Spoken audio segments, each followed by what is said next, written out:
For the team, took a bullet for the dream that we would one day all be free from prejudice, free from sexism, free from bigotry. I die for creativity, I die for freedom to be free. I died and left a legacy. Oh, but baby, I still live through technology.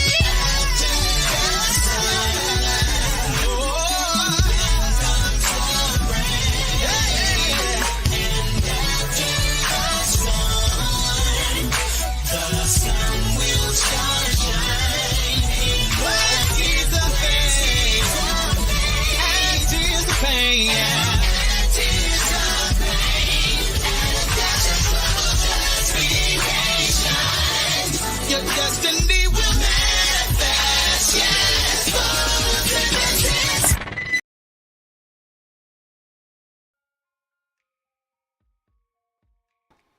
What's going on, y'all? Hold on, let me get my music together. Okay, there we go. I'm like, what the hell?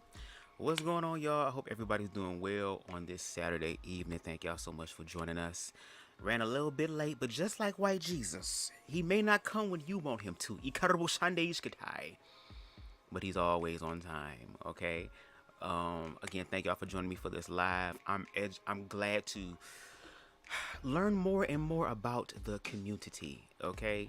To learn more about the L, the G, the B, the T, and the pluses, okay? And I'm excited to have a real close friend of mine to join me on this topic. Really, he's experienced this more than me because I'm not bisexual. I'm sorry. I'm strictly niggly. You know what I'm saying? But always, I feel like it's best to educate yourself as much as possible. I don't know everything, and I want to make sure that I'm able to respect as many people as I can. You know what I mean? What's up, Queen Amber? Shout out to, we got Aries. Oh, you always late. Don't try me, Aries. Come on now. Come on. But anyway, let me go ahead and bring up my guest. I'm allowing him to introduce himself. Okay, so let me go ahead and bring him up. Hello, hello. How are you? How are you? How are you? Hello. Nice to see you again. I'm good. How are you? I am doing well. This edible is about to kick in. Oh, I took it 20 minutes ago because I was trying to be good for this live. here we go. And then I'm going to watch Snowfall afterwards. So I'm very excited. But why don't you go ahead and let the people know who you are? Just give them like a little brief introduction of who you are. Well, hello. First of all, I am Xdesjuan. At least that's my Instagram handle, but I'm also the creative director of WDComments, which is I analyze pop culture and pop music of different shades and languages. And I'm also, of course, bisexual.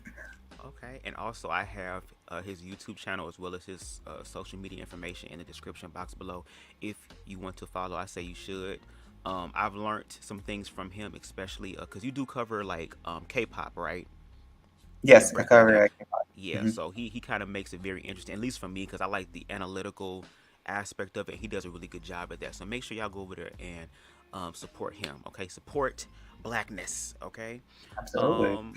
So I kind of have like some questions for you, but they're just there, I guess, to set a foundation. Like we can just be as organic as we want to. Like if we just start flowing in different places, that's cool. But just to kind of give a brief synopsis. So in reference to like sexuality, I said brief synopsis. I'm looking at my questions. Can you give us a brief synopsis of like how life was for you growing up before you discovered that you were, I guess, different than the majority?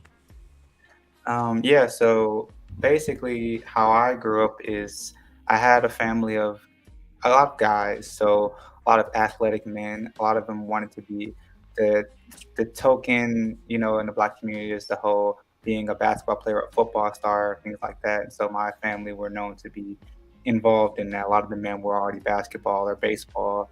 So for me, I was around really strong and um, I would say pretty upstanding men. They weren't overly masculine. They weren't trying to prove how tough they were, but they were very strong men, and they wanted to prove to people that that there was no true weakness. But they did have a sense of humor about them. So I wasn't like I had to be tough all the time, but just that alone was enough for me to have to narrow down a little bit of what I was as a person, just because of all the testosterone around. Okay. Okay. So when did you first discover that you were bisexual, and when that happened, like you said, growing up, um, with all that testosterone, all that athletic energy, like how did you deal with that in the beginning?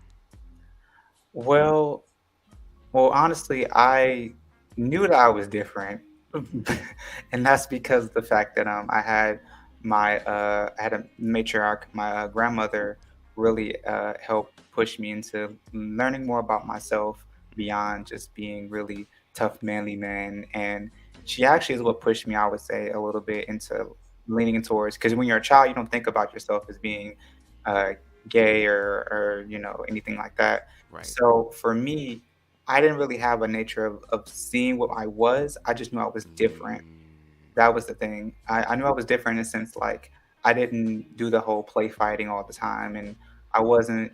There's actually a picture of me. I hate looking at this picture sometimes, but it's a picture of me putting my hand on my hip as a child, and I was just like, "Yep, there's the uh-oh. dead ringer." So, looking back, Mm, when I first discovered something was a little bit more off in a more detailed setting, that didn't come until high school. When you mm, started actually, for me, I started learning about the details of what it meant to be, a part of the queer community. But for a while, I just knew I was different, and there was no way to really define it besides, I just didn't do all the masculine football, baseball stuff for mm. real going into high school. Hmm. That's understandable because I'm not into sports at all. Like people ask me about football, basketball, I'll be like, I guess I'm a little gay, so I don't know. But at the same time, there are masculine gay men who love sports and all that. So let's see, um, besides your grandmother, and you was speaking about the picture of you having your hand on your hip to kind of give like the inclination of be like, did you receive any of that like, that boy gonna be kind of, energy Mhm. from anybody in your family growing up before Oh, you discovered absolutely. what that was? Oh, absolutely. I distinctly remember there's only really one person that really made it a theme of theirs to, I would almost say it's like a running gag that they just want to be right about a lot of things. But this was one of those things that really poked the bear, which is they wanted me, and I'm speaking more so to one of my former family members because they're no longer family. But Okay. she said this thing of like, I want to say back when I was like in middle school, she was like, I always knew you had a little sugar in your tank, and that right there triggered me because I couldn't I couldn't get upset at her because she was right, but I just didn't understand like what value did you get out of trying to demean me as a Mm, child? That didn't make any sense. It was really random, and so that was the only person that really made it seem very negative. But in my family, we didn't really talk about homosexuality or things of that nature. It was kind of because you have to remember back in this time frame when I grew up, and of course you remember pretty vividly as well. In the 2000s, queer representation was very vaguely seen. yeah, and if It had it was more like a a minstrel, joke. like something to laugh at. Yeah, yeah. Yeah, there was a lot of running gags to homosexuality, but it was vaguely seen. You had to like almost put the pieces together if it wasn't about being a minstrel show. So for Hmm. me, like I said, it was just more about trying to get my own idea of what I was versus letting that one person become such a nagging presence and trying to demean me being more interested and more lenient towards effeminate energy and more Mm. interested to guys. But they never saw anything that I did like bringing a guy home or anything. They just started having assumptions that they couldn't even prove physically. Hmm. Okay. So, if you don't mind me asking, and again, I just kind of want to pick your brain a little bit since we're here. Have you ever had any, and if you don't feel comfortable answering, that's fine. But have you had like any very like overt, like in your face, like disrespect in reference to you being different? Like, did somebody ever call you some sort of slur, or was there any Hmm. sort of physical thing you dealt with? And it may not have to be from family. Just like growing up, did you have like one situation where it was like, wow, like you really woke up to the reality of how a lot of ignorant people view queerness, and you having to be a victim of that? It's it's very hard to remember that one, mostly because again, it was everybody was tiptoeing around the situation unless Okay. they were the type of blunt person that would just be like, you're a this, you're a that. For me, it didn't happen that way. It was more like everybody had subtle shots to throw. So Hmm. I only keyed in on this when I got older, but I Okay. started recalling some of the undertones of homophobia in their tone and in their delivery of certain words. Hmm. So a good example for me is when, again, talking about this person in my family, this ex member, she would say things like, you don't need to be playing with dolls, or you don't need to be uh, playing with your sisters. And for me, because my brothers were at the time, they were more interested and more invested in women and being around them a lot. I didn't see them a lot because they were just so out there trying to Hmm. prove to these women about who they were. And so it just left me with my sisters. And that caused her to kind of try to drive a little bit of a wedge between us. And it Hmm. almost seemed like she was blatantly telling me, you're a guy, you don't have any interest in any of this stuff, stay in your place and you'll be fine. Okay. Okay. So as you grew up, and like you said, you didn't really understand, um, I guess, overtly what it was until you got older to kind of just understand, like you said, the undertones and really bring it to the surface. Hmm. Once you got to that place and you was very aware of like, okay, this is how the world views queer, and it's like, how did you maneuver through that? Like, how did you deal with the societal perspectives of bisexuality, specifically within Blackness? So first, I had to learn about how specifically Black people are viewed differently as queer people versus other ethnicities that identify as Yes. queer. Yes. That took me until I got into college, like freshman Mm. year, to really get an idea of like how divisive things actually were. I didn't realize how many nuances there were to being Black and queer versus being like white and queer, for example. I Yeah. didn't realize Yeah. that there were so many nuances until I got into college, and that only came into play once I started getting into other after school activities. Being a part of different clubs, organizations. I was part of a lot of different organizations, by the way, and I could tell who was what, even if they were hiding it, because there were just so many things that I saw in myself out of other people, like some of the hand gestures, some of the slang, some of Hmm. the tone in their voice. Now, I'm not saying that this is about because some people their voice is just their voice. But Yeah. there are people Yeah. that, have a certain tone that's based in a lot of that, sauciness, as they call it, the sassiness. So when it came to being Black and queer, what really defined me understanding how different Black and queer was for me Hmm. was back in back actually when I was doing a cutie pop when I went to I was going to university and going to that big LGBTQ plus what was it, Summit. festival summit, yeah. Hmm. Hmm. And the whole thing about that was interesting because you saw the divide between white queer people and Black queer people Yes. very Yes. vividly, and it wasn't because it was like a raw hatred. It was like you knew the difference. Like it was just innate. You knew that they were going to see the world a lot different. They're going to be treated a lot differently than us because of the fact that they just happen to be, that intersectionality. They're white and gay, and that still gives them a lot of access to people. Give them a lot more slack. Oh, they're just going through things, and oh, they don't really know any better, or it's like, oh, they're doing it on purpose, or they're just loud and rude. They're being overtly sexual. Like it's it's very much night and day oftentimes. Okay. Yeah, and that is true. I remember at the at the summit they would have what was it, these classes or these I guess seminars if you want, and a lot of them spoke about blackness and Hmm. what people of color who are queer have to deal with. And it was interesting because even though they were learning all those things, it was like they had the opportunity to really like apply what they learned, and only a few did. Like again, we kind of sectioned off like, oh, here come all these white people, and it's just us as people of color, to where it's like it was weird. It was weird. It was weird. It very much Hmm. was. So what do We, you think? Oh, go ahead. Go ahead. Go ahead. Go ahead. no, I was just saying.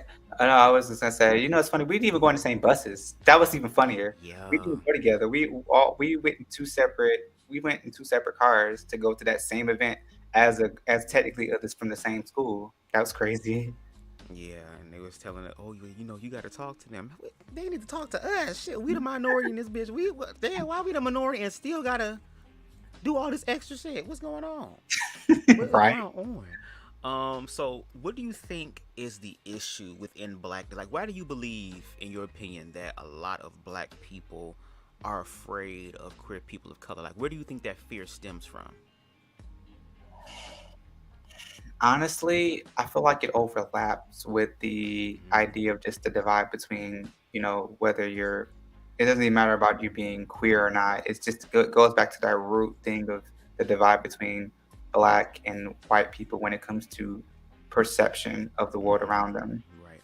So I think that's the first thing. I don't think it has anything to do with I think being queer adds another element to the board, but it's not the root cause of the tension. But as far as being black and queer versus white and queer, I feel like there's a sense of understanding and knowing that they know that we have shifted the culture a lot more, Right. but they know that they're seen more. Mm-hmm. They know that, because if you look at the promotions for any of these LGBTQ plus events that go for, like, say you go to, like, I was in New York. Funny story, this is the first time I'm ever telling this, but I went to New York back in November, and I had never been in New York City before, and I just wanted to know what the culture was like of the city itself.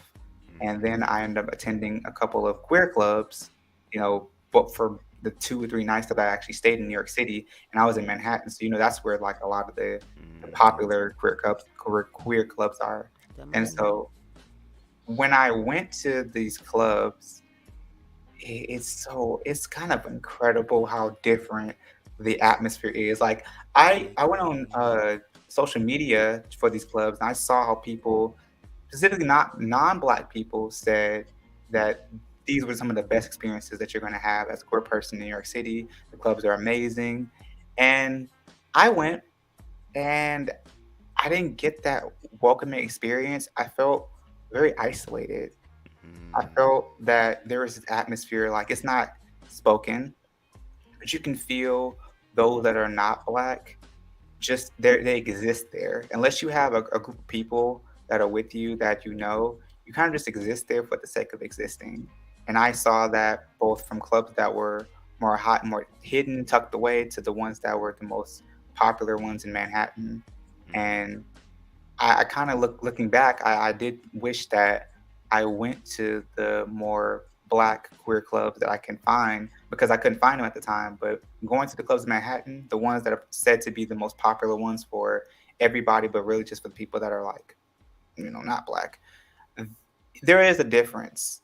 Oh There's so yes. much of a difference. Like the atmosphere is takes on a whole different tone, and you Mm-hmm. can feel the isolation. And for me, I felt that immediately when I walked in the room. So I think, just going back to your question, I feel like the difference is, they know who sets the tone oftentimes, but they also know who still technically runs the show, in terms of like being the mascot, the person that faces is on all the promotion.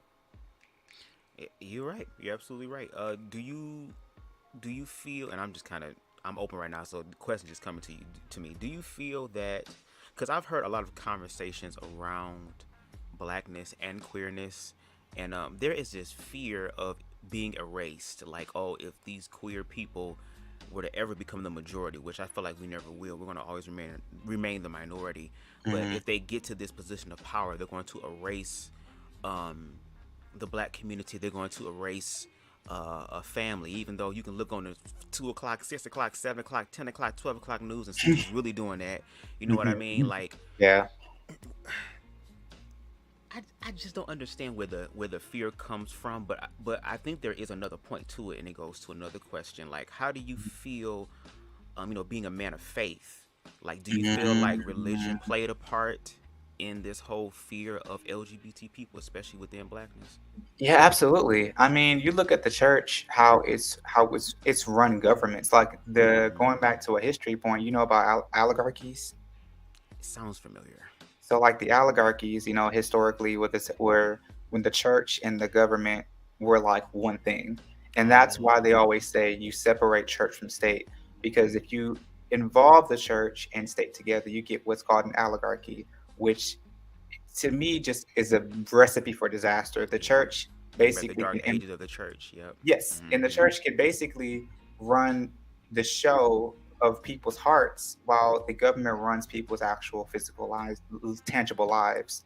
And so, going back to queerness, when you look back at so many of the historic events that are significant towards, really demonizing queer people, especially those who were just not, who couldn't even like, because I know that there's a certain what they call privilege to that Hmm. people say about bisexuality versus being, just completely homosexual, which I do understand. I do realize it has truth to it.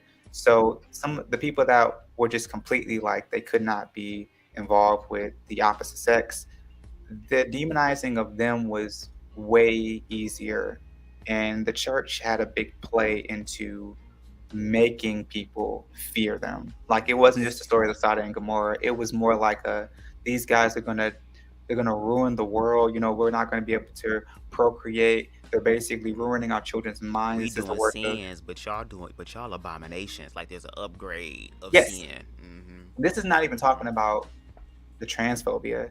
This is just Mm. people who just like the same sex. Right. That's it.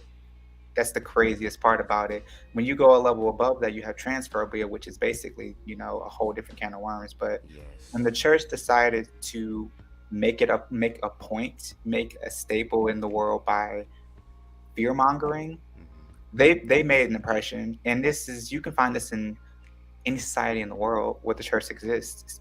I mean, it isn't that you can do a quick Google search and you can see the many atrocities associated with murdering innocent people who Hmm. just happen to like, similar people.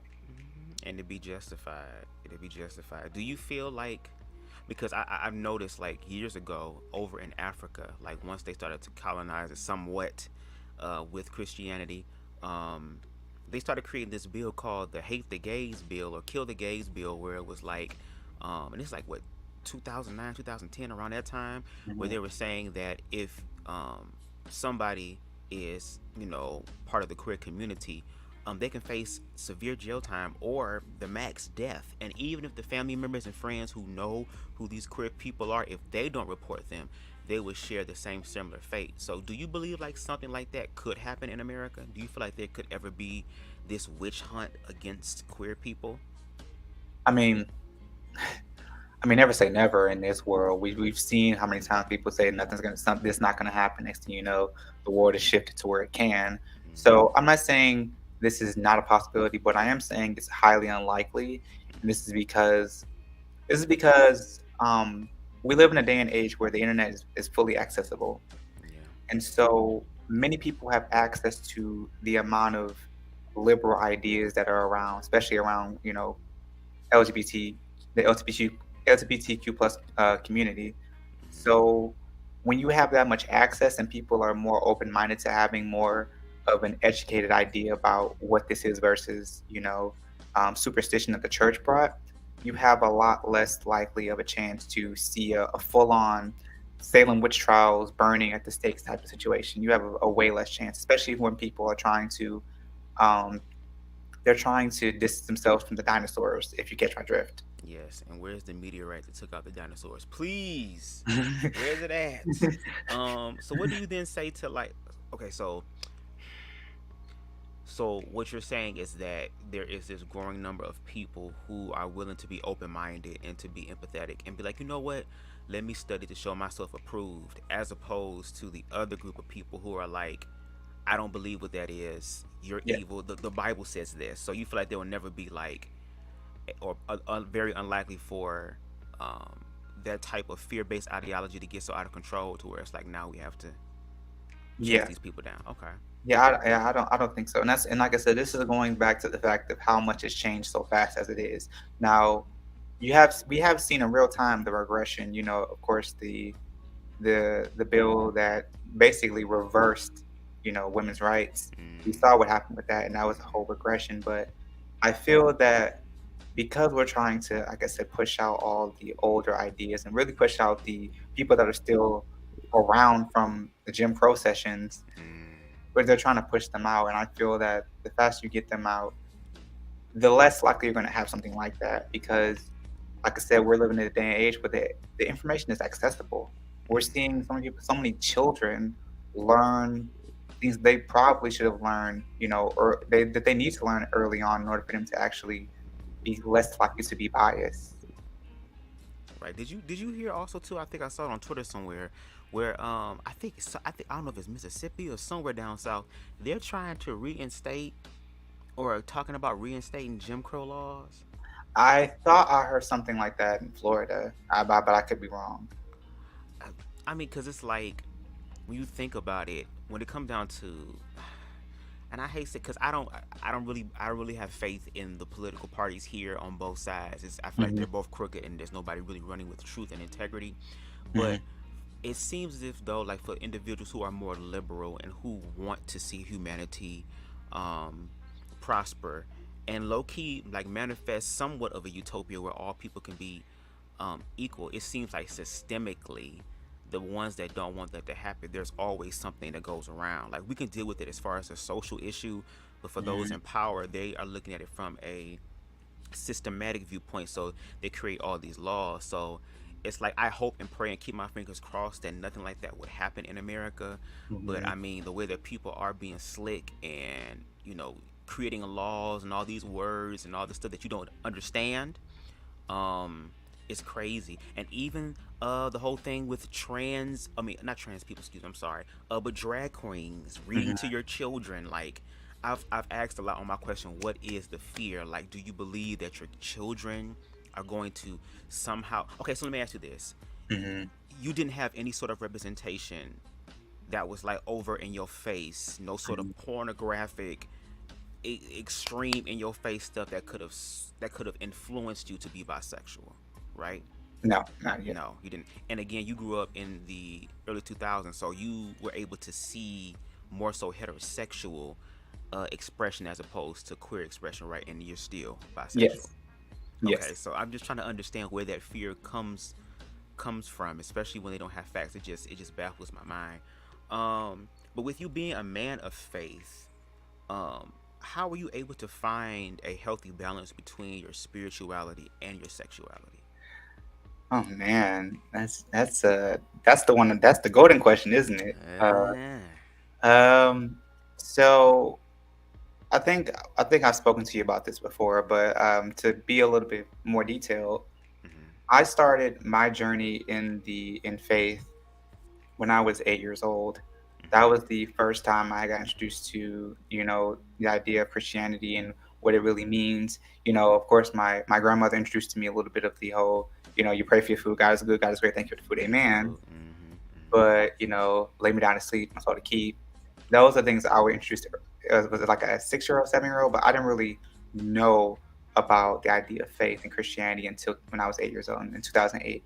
So as my journey from there in '08 to now, learning my queerness at the same time, learning my faith and what it means to be in the church and what it means to be a man of spirituality, it has been a difficult balance to strike. And when I say this, I mean, there's so many different layers that you have to combat within yourself. Yes, before you Yes, can even get to yes. the actual real deal of what's going on with you. Mm. Because it's not like you just stick your hand and you go like, yeah, this is the problem with me. This is why I can't really bounce It ain't to. that simple. Yeah. No, no. There's For me, when I realized my queerness, I spent about a nice 5 years in the church already, which Mm. led me to developing a kind of juxtaposed ideal of myself.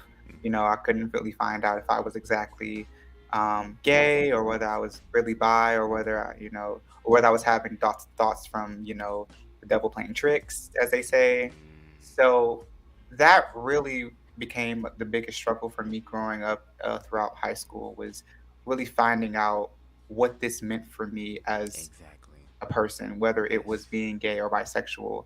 On top of that, when you spend enough time in church, you start knowing that they have a routine that they perform. Hmm. There's a certain level of formulaic, you know, stories they tell just to get you to, like, be good, they do in Sunday school, be good or this will happen to you. And you hear about this story, and you hear enough of those stories, as you get older, you start just rolling your eyes at some point, Yeah. especially because the outcome is always the same. It's always about you shouldn't do this because it just says so.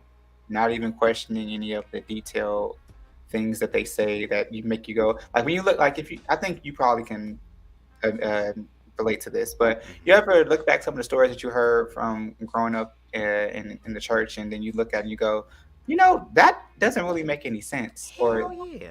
or Hell a yeah. whole, or you think about the story and you realize that's actually not how it was written. Exactly. Or that's not how it was interpreted. Because for me growing up, I grew up in a Baptist church. My Hmm. father was a deacon, and I mean we was in the church. I'm talking about all the time being in back when they had choirs, not praise teams, but in Hmm. children's choir, all that type of stuff. And once again, like you mentioned, for me, I grew up in the early '90s. So once again, the only representation of queerness that I saw at all was in living color with men on films, and it was something that was funny. So it's kind of like, imagine being a young youth who knows that they're different but does not understand the cultural viewpoint of my difference. And when I did, I was like, oh wow, this is what it's like. And then when you go to church, it's like this very deep disdain, or this cardinal sin known as LGBT. And it's like, oh, so that's what you're saying I am. So like you said, it's hard to peel all those things back. It took me damn near, honestly, being almost close to my 30s to really just be comfortable within myself. Like I recently did a live, well not recently, but I did a live where there's this individual by the name of Jackie Hill Perry, who is she's an ex-lesbian. She's no longer a lesbian.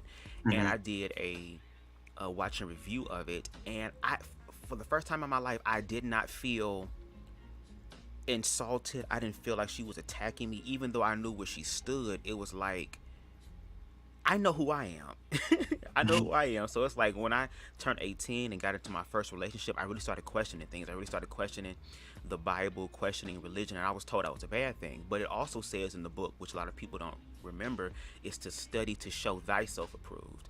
And for the Hmm. longest time, I've only saw viewpoints of my queerness, not from my own, you know what I'm saying, my Right. own experience, but from the viewpoint of other people who were very ignorant on LGBT. So as I got older and educated myself and really stood within my own self-love, and I'm at a higher level now, thank God. But Hmm. you're right, you look back at these things and be like, wow, to where it's like, y'all worried about, oh, these drag people or the trans is gonna take, is gonna possess your children and make them Yeah. LGBT. Well, what about the LGBT children that are already here? Like how I was. Like I was Hmm. born before the era of social media where everything could be shared in a matter of minutes and millions of people can see it. So, like, what do you then say to those children? And they never have an answer. Aries No. said, go ahead, go ahead, go ahead, go ahead. No, so they never have an answer. I agree with that. And Um, that's why we cuss them out. But Aries said, "Oh my God, that happened to me when I was 9 years old. I was so confused because nothing made sense. And then I asked to get clarification. I was told not to question the word. See, yeah. Yeah, and there's the thing, like, it's always about what's written as if it's law. Now, let me know. Here's the thing: some people forget in the Old Testament, right? the Old Testament was utilized as a way to explain like a history class basically. That's basically what the Old Testament was to me. It was a history class of where we've been to get to the New Testament. That means, putting the blood of the lamb on the doors, and that means, sacrificing behind a sheep because only the priest could do that. And that's a lot of the old stories, and it's very, very brutal. It's very, very brutal stuff. But they utilize the Old Testament as a fear mongering tactic to Yeah. scare you into doing things that you really should not even be wanting to do, because it has nothing to really do with you or what your growth is. It's just about what the agenda is. And Mm. and quite frankly, when I look at the Old Testament, I always say to people, I'm like, always recognize that that's just what happened, but never take that to heart, because that's not what it was designed for. That's just on a fundamental level. If you've been in the church long enough, that's what the Old Testament really is about. It's not about fear mongering you into doing something you don't want to do. It's about learning what has been done and learning from the past mistakes. And that's where the New Testament comes in, where it changes things. Of course, maybe I'm speaking a bit too much about regarding the faith part, but Yeah, go when it ahead. came to the New Testament, from what I understand, the Savior splits the sheep between the people and the priest, and the Lord opens, so that way there's open communication between the people directly to They're the the same. God. They're the same. We're all human. Yeah, so there's no like you need to have a mediator behind everything. Mm. So that was where the New Testament comes in, and people are able to really open up to the Lord without there being a mediator, and that was really the important part of the New Testament. But I feel that the church has created this kind of new revised story of getting a way of getting people. It's kind of like what they call marketing. It's kind of like how neuromarketing works. So recently I've learned about neuromarketing, which is how they utilize certain triggers in the brain to get you to buy a certain product or brand. So the church has actually basically been doing a little bit of that too, because the church would activate your primal instinct of fear in order for you to do whatever they said, because you're more afraid of not surviving or not having a peaceful afterlife than you are of actually living your best life or Yeah. the most fulfilling life that you can be satisfied with. Because it's not about living a satisfied life in the church. It's about living a life that is told that is A told that sacrificial life. more so a life that's said to be what a higher being thinks is your best life. Mind you, you Mm. don't know this higher being. This is told to They you don't either. by man. This is told to you by man. Yeah. Man is telling you this is what this higher being wants, Yeah. and this is where that whole saying comes from, where they say, "Did if God created us in His image, what does that say about Him?" And Mm. that's where that whole saying comes when they say, um, Mm. God is a God of jealousy, but all perfect being shouldn't be jealous. That's one of those negative connotations that comes from man. So did we create God, or did God create us?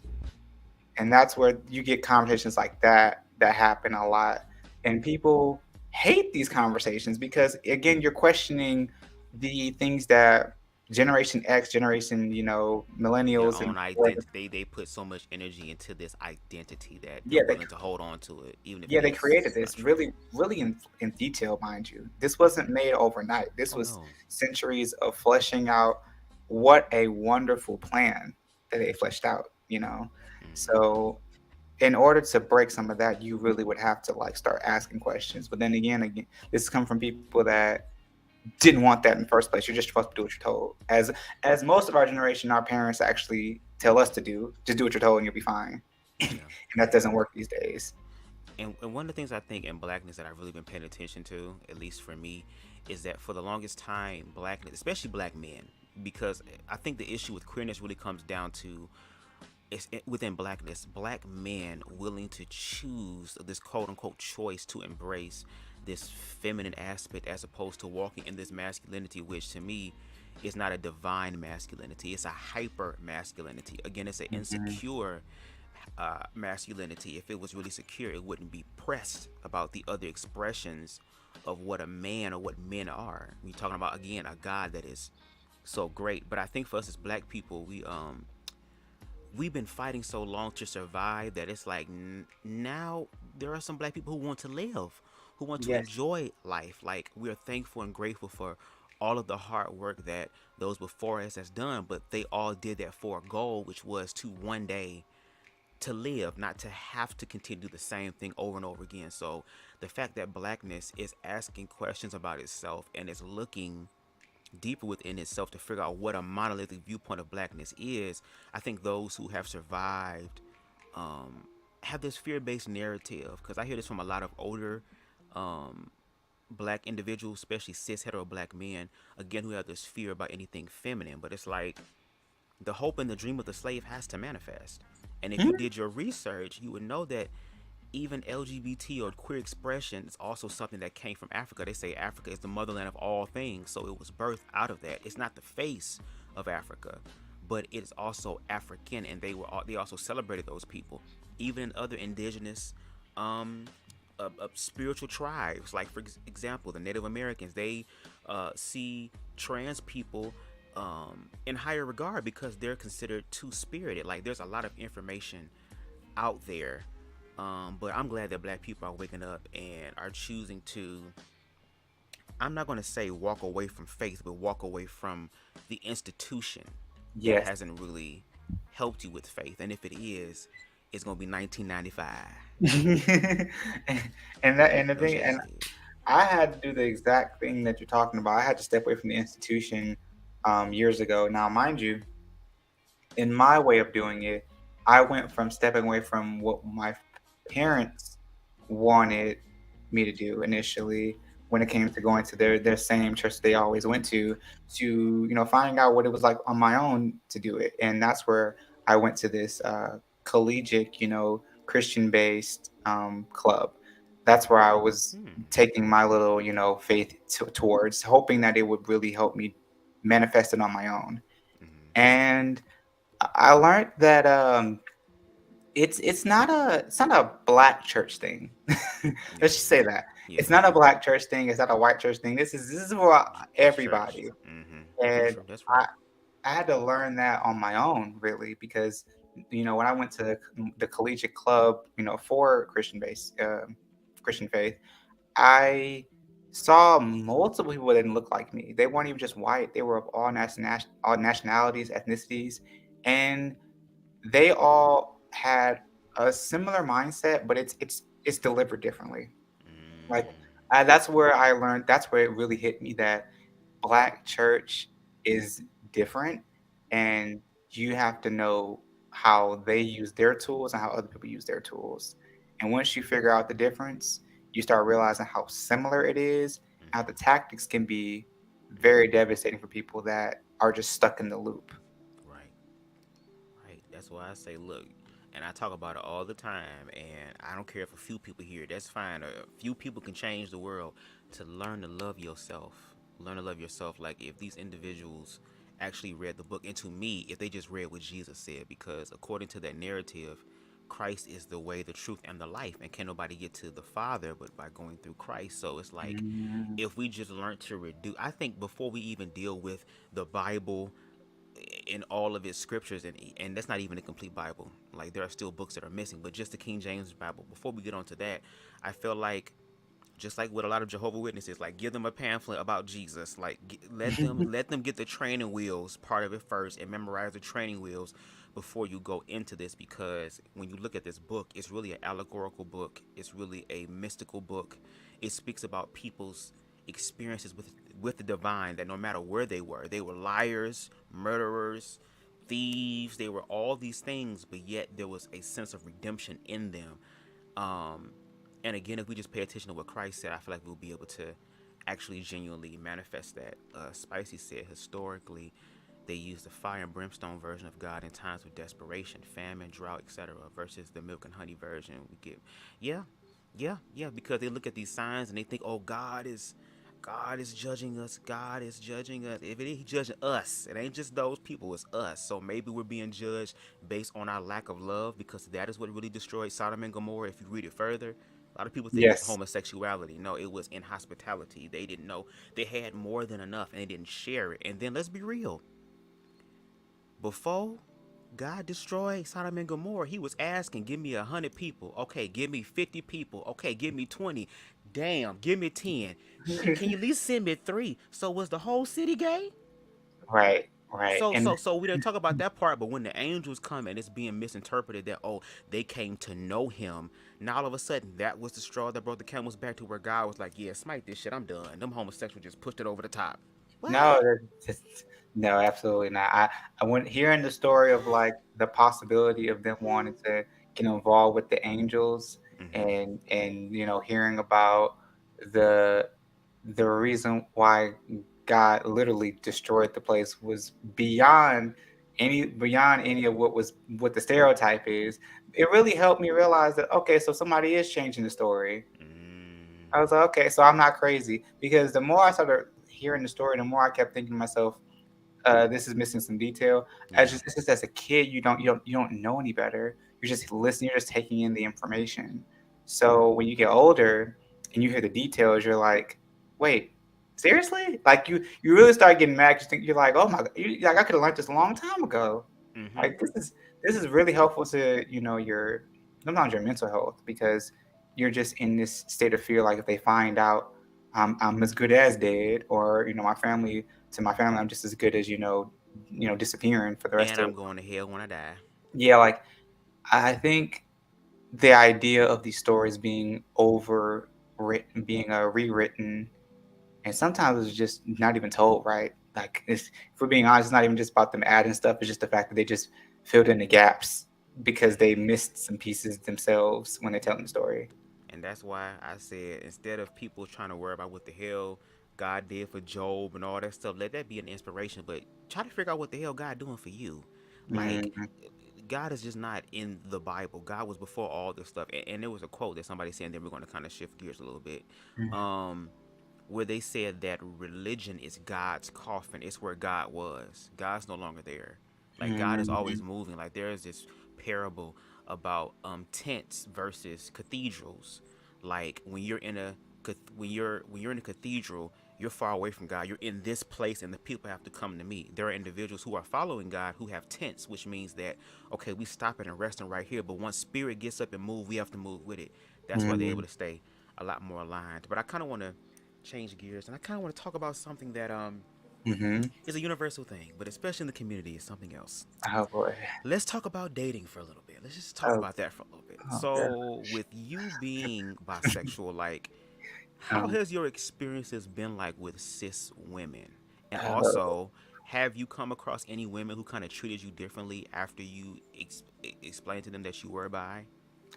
Well, funny story. I don't have a very noticeable dating history. I'm very new to this game, and I Okay. call it a game for a very good reason. It's Okay. like playing Monopoly on top of Tetris. Right. So, um, my history is very thin, but I did have a girlfriend years ago. It was my first ever dating experience, and Mm-hmm. we were together officially for 4 months. Now, do I think that she knew that I was bisexual? No, and it wasn't like I was hiding from her like the plague. It was just the fact that, again, that whole kiss no tell, and also Mm-hmm. she didn't ask, so it didn't really cross my mind. And mind you, this is back in the time where like we're transitioning out of senior year to being freshman, in college. Mm-hmm. So we're still figuring things out about ourselves. So she Right. didn't notice, but I feel that when it came to dating her, we felt very very friendly. We were very refreshing together, as people say. We were together in a sense that didn't feel forced. Like it didn't feel like when you Felt saw us, organic. we were trying to play play house or whatnot. Right. We genuinely enjoyed each other's company, and she laughed with me as much as I laughed at her, and it was a really nice relationship to have, even if it was just for 4 months. But when it came down to it, my reality was that the feelings that I had were a lot more platonic than I had imagined. So in the end, I decided to be the bigger person and say, I don't feel like this is where this needs to go anymore. I know I'm supposed to, mind you, we were supposed to see each other on Valentine's Day. This is December when this is happening. Mind you, my birthday's in a week too. Oh So wow. I'm so, I done bought I, all this shit for you. I'm just playing. yeah, like I mean, that's what it kind of was looking like. That's why I Mm-hmm. was a little bit worried because, Right. mind you, like it's supposed. My birthday is on December 24th, Capricorn for life. Oh shit! Before So the Christmas, all right. so we were supposed to meet her parents during the Christmas season and my birthday, and so I broke up with her the week before that, and we were supposed to meet, of course, officially because we were in two separate colleges. I was supposed to see her in February as well. So it just the timing of it really felt really sucky, but it meant so much more to her to know that I was being that honest. And the relationship, insofar as when it broke off, it wasn't very violent at all. She was That's very, good. very understanding of it. As a matter of fact, she said to me, I'm proud of you for the fact that you were even able to say it to my face and be realistic about And it. honest, yeah. Yeah, she's like, that's all I really needed. If anything, I have no issues with you, and we can still remain friends. And she continued to help me with classes that I needed help with, that she was actually an expert with from there on forward. Okay. And so our relationship as a heterosexual couple was very, I want to call it atypical, but in a way that was still something I would never forget. But as far as going towards the other side of things, Mm. things got a little bit tumultuous. Because mind you, I that relationship happened in 2018. I didn't start effectively maneuvering myself as far as officially dating any guys. That didn't start happening until like dang near the pandemic. Mm. So the gap in between was very, very serious. And mind you, at the same time, I did have a crush for a guy prior to us dating officially, Mm-hmm. but the bridges were burned so badly to the point where I just decided to pivot back. I said, maybe, literally, I said to myself, maybe this is a sign that I shouldn't be going that direction at all. I should stay in my lane, as be a really a heterosexual, and keep it pushing, because guys are weird and manipulative and sometimes even worse than women. So that's what I thought to myself at the time. Mm. So I just kept it pushing, and I had a whole gap year and a half before I started trying to talk to anybody, and then that's when I started like coming into my own of course, as far as learning about being bisexual. That's where that whole event I was telling you about, the Mm-hmm. summit, happened. Mm-hmm. That was when multiple things in my life started converging. Like I started being more comfortable knowing that I'm a queer black man, Mm-hmm. and I started being able to open up to dating guys. So I don't really have a true history as far as dating goes about, women treating me differently, because as far as I can tell, the only woman that, I really was in a relationship with was way, way more forgiving than Right. other women would typically be if they heard about me being bisexual, or even just being a little bit more effeminate. Okay. Okay, and I'm so glad you broke that down because that's gonna be my next question. I'm so glad you answered because I was like, how am I gonna ask this particular question? So with that being said, like, okay, let's play it like some hypothetical or get some hypotheticals out there. Hmm. Um, Going forward, let's say, you meet a woman and y'all Hmm. really vibing and stuff, like the physical, mental, emo, like the attraction on all these different levels starts to happen. Hmm. Um, and you get to a point to where you say, okay, well, I just want to be honest with you and let you know what's going on with me. I am a bisexual man. I don't know if you would say that off rip, but Hmm. if you were, and let's say you told them that, and let's say you guys been talking for a while, and then you told them that, and they became insecure, like, oh my god, you bisexual, so you sleep with men, so, oh, you must be gay. Like, how do you think you would be able to deal with that or maneuver that?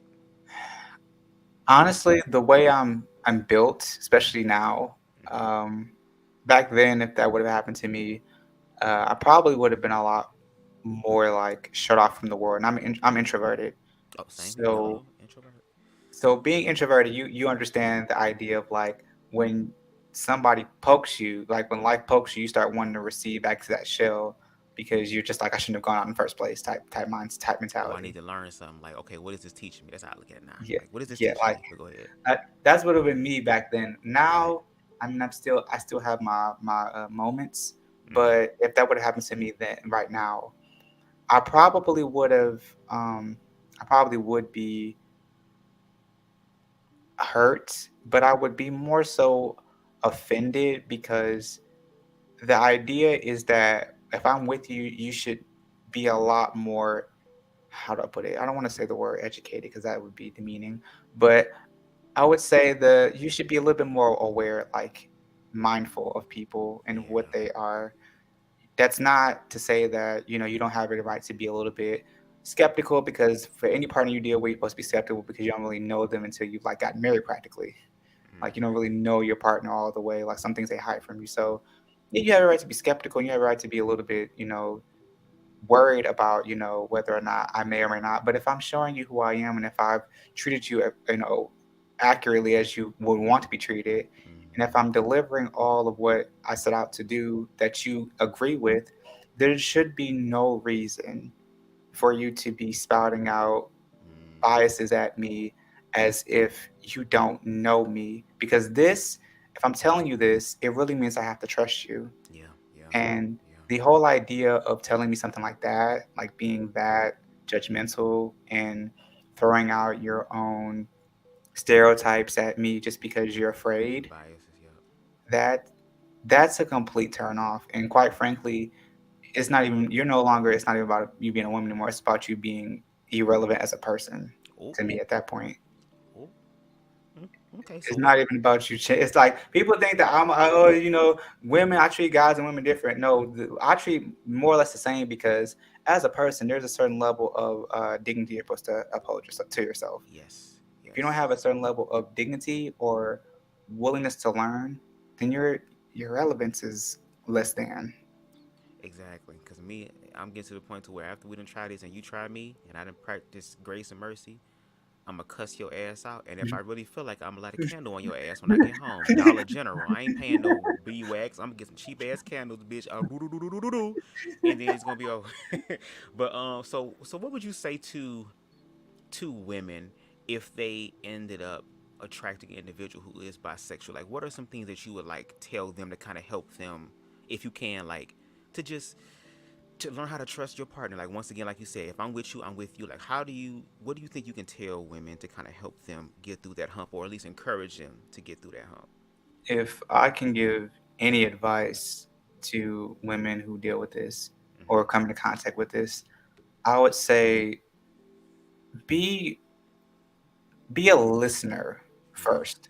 I Mm-hmm. think I think you're so wrapped up in the I think you being wrapped up in the response of it Yeah. will hurt you more than him or her, even because if you're dating, like if you're dating a woman, some people are weird like that. They'll date women, but they'll be more upset that they're dating a man than dating a woman if they're queer. You know what I mean? Which Mm-hmm. is kind of, it'd be surprising, right? Mm-hmm. But for women who are dealing with specifically men, um, I would say please be listeners, please, because you're going to hurt yourself if you say something that you're going to regret. And they're like, well, I'm not going to regret anything.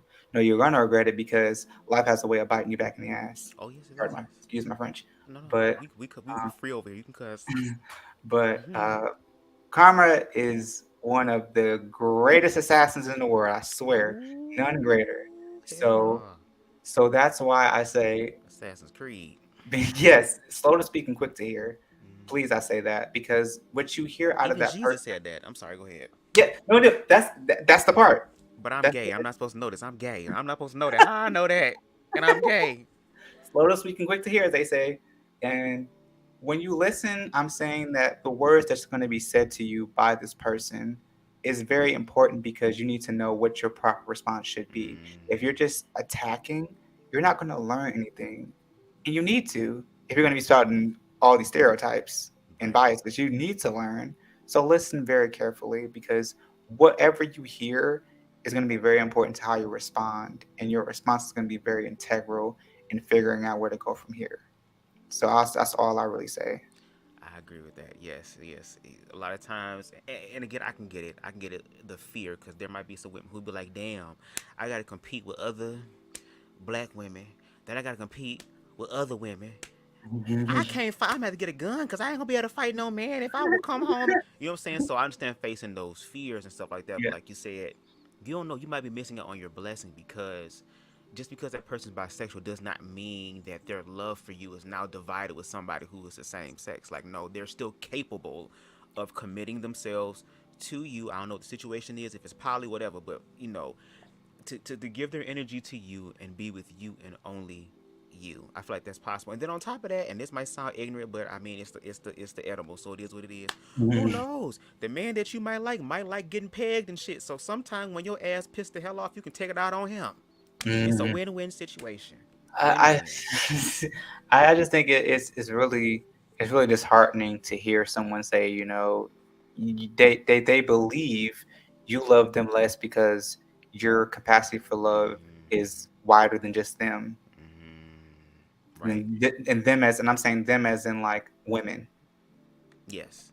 Like Yes. the idea of your love being more expandable, more wide right reaching is a lot scarier to women than saying they cheated. Yeah. Saying they cheated with another woman. It's a lot scarier. And I feel that when talking to women, I feel like when it comes to this topic, it's very it's hard to say the most blunt things without going all into war, Yeah. because you can instantly go into some very violent territory with the wrong words. Almost definitely. So yeah, I always say be a listener, because whatever is said, it good, bad, or indifferent, you'll learn something out of this. Exactly. But don't go into attack mode, because you never know who you're dealing with and what their actual love for you actually exists as. Exactly. Again, you cutting yourself from your own blessing. So it's about, again, if you learn to love yourself, you'll be able to face these fears, especially if that person is proving to you consistently and consecutively that they care about you, that they want to be in your life. Don't allow that to stop you. You know what I'm saying? Like, have faith. You want them to trust you, so you got to be able to give that trust too. Like, if you're not ready, how can I say this? Don't try to give something that you're gonna struggle receiving yourself. Don't Yes. do that, because that's when you fuck yourself up. That you know what I'm saying? Like, learn to Yes. love yourself so you can receive what you want, so that when it comes in front of you, even when it there might be some things that might come up that might, like you said, once again, have you a little bit paranoid because of the ignorance that has been indoctrinated into us. But look at it as an opportunity to say, okay, well, I have a chance to see if this is real or not. Yes, and that it's the same. You apply that same thing to any guy who's dating a woman. Like you basically want to know if their love for you specifically Yeah. is up to cove with what you desire in your Mm-hmm. relationship. And if it's not, then so be it. But that doesn't mean that them being bisexual, for example, is the reason why your love is not equaling out. Because to be quite honest, guys of heterosexual guys do this all the time. It's not really that different about them being, bisexual. Like the love that you can have for someone could be very much just for that person, and it doesn't have anything to do with who they are open to also like. Because them being open does not mean that they'll go through that door. They can just Exactly. be like, this is my history, this is what I've been through, and this is why I'm here now with you. Hey, Disney, what's going on? And you're right. You're absolutely right. It's kind of like we can take it even in the whole thing of just opposite sex. Like, yeah, he might be with you, but he can also look at other women and think other women are attractive. Just like there are women who think that there are other men attractive. They got whole husbands and be having wet dreams about goddamn Denzel Washington, Michael B. Jordan, and shit. Like, Mhm. but is that love that that person has for you, again, is for you, and will you be willing to receive that? Is the case. Yes. I got a few more questions because I know I don't keep it too long. No, Um, I'm listening. Okay, so speaking of love, and I feel like all of us can relate to this. Um, do you see yourself possibly getting married? Why or why not? Yes Yes. or no? Okay, and yes, and why you aspire for marriage? Like, what are the goals that you're looking for? Um, well, marriage is like, and maybe I'm coming from somebody who's a bit old school, but I've always thought of marriage as one of those aspirations in life, because it's not just the point of having a sheet of paper that says you're married. It is more about like where I guess the way to put it is that because I'm old school, I just invested in the idea of being official. Like Mm-hmm. this is this is my husband, this is my wife type Mm-hmm. thing. That's very important to me, and I've always wanted that for myself because I saw it as one of those things that really is one of your most outward showcases of love to someone when you can literally perform these rigorous activities such as getting the ceremony together, getting trying to get all these things united because when you get married, you kind of become one in a lot of different ways. Hell yeah, credit, all type of shit. But make sure So yeah, fuck I do around can't see even get a goddamn McDonald's order on credit. Be careful. it. So I totally see it in my future. It's just, Mm-hmm. is it guaranteed? No, but I that's an aspiration because simply off the idea that I deem it to myself as one of the highest showcases of love for someone. You can perform this amount of like activities such as uniting Mm-hmm. all of your personal and legal stuff together just to show someone that you're willing to be that connected to them. Like it goes and I know it sounds a bit too tangible because I know love is very much a personal and emotional thing, but Mm-hmm. to go through all this you have to love someone, let's be Yeah. honest. Yeah. I don't marry I wouldn't marry anybody if I didn't love them. Yeah. And And that's absolutely true. Yep. Yep. performing all that legal documents I have to sign, all Mm-hmm. the hoops for an event, for a ceremony and a reception. You think I'm performing all this because of my health? And just for you to be a bridezilla too. What? It's like no, it's like no, no. I'm doing this because I care enough to perform all these activities and spend all this money because I want people to know I have you in my life. Right, right, yeah, and not only that, but just like even like you were talking about the whole paperwork and the legalities and stuff, like those are safety nets because God forbid, what if something happens to you or your partner? Yeah. Either somebody has to be, I think it's called the power of attorney. I could be saying it all wrong. I don't know, but there's a certain thing, the name of the title, but you have control over everything. You know what I mean? Mhm. God forbid, if your partner is on life support, you have the decision to decide if you want to keep them going or not. And I'm reminded of this documentary that I would suggest you all please go look at. It's an older one. It's called Bridegroom. I think Oprah helped produce it, and it's a story of two guys who are in the same gender loving relationship, and one person's parents are cool with it and the other one is not. Mhm. Unfortunately, one of the partners ended up dying in a very tragic and unexpected way, and his partner couldn't even see him in the hospital before he died. Um, he couldn't go to the funeral. None of these stuff because they were not married. Do you get what I'm saying? They didn't have. Mhm. Well, I'm sorry, they did get married, but they didn't have the protections or the legalities that come with it to be that safety net. So, Mhm. it's very hard. So it's like a lot of LGBT people want to. Thank you, power of attorney. I was right. Thank you. Want to have that, and not only that, it's kind of like if I'm marrying you, that means that I'm willing to dedicate at this present moment going forward in all of these things, goodness, bad, sickness, health, rich, poor, like to actually be connected to your soul and your spirit. That means when you get up in the morning and you got eye boogers in your eyes and your breath is a little dragon hot, House of Mhm. Targaryens, whatever it's called, or Mhm. all these different things like seeing your flaws, because once again, like you said earlier, you don't know somebody until you marry them. I say you don't know somebody until you live with them. It's one thing to Yeah. put up an act for a few hours, but to try to do that shit for 24 hours, oh no, we gonna see some slipping shit. Somebody gonna look some sort of busted, crusted, and disgusted. But Yes. it's the fact of I'm willing to love you so much to where you my busted, crusted, and disgusted, and I would murk another motherfucker that try to take you. You know what I'm saying? Like Yeah. that type of connection. And there are some people who like I don't give a damn about the title of being married. I just want to be with my man, Yeah, which is or which I is want to be with my understandable. woman. Which is understandable. Mm-hmm. I just for me, like I said, this Right. this is that old school mentality Oh, I that I grew understand. up I'm the with. same way. This is just for intensive purposes. This is what I'm doing. I like to have a sign that says this ring yours, this ring mine. We together. They can't say anything about it because your name is on this document too. What Okay. they gonna do? What they gonna do? Like they would have to literally attack me and take me out the game before it can do anything with you because you mine. That's kind of like how I put it. Mm, You know, and I'm also, given my nature growing up, I do like the idea of having all these safety nets and yeah. all these physical manifestations that showcase that there is a cemented grip that we Mm-hmm. have on each other. Mm-hmm. It's just as much physical as it is emotional. Yes, yes, it's physical, emotional, mental, spiritual, and I already know. I'm already an emotional person anyway, and I don't give a Yes. damn. I'm even more emotional now because I'm like, shit, I'm free. I know I'm gonna be crying as soon as they walk down the aisle. 1 in a million. I'm gonna be Man, crying. You know that I love. I'm doing all that shit.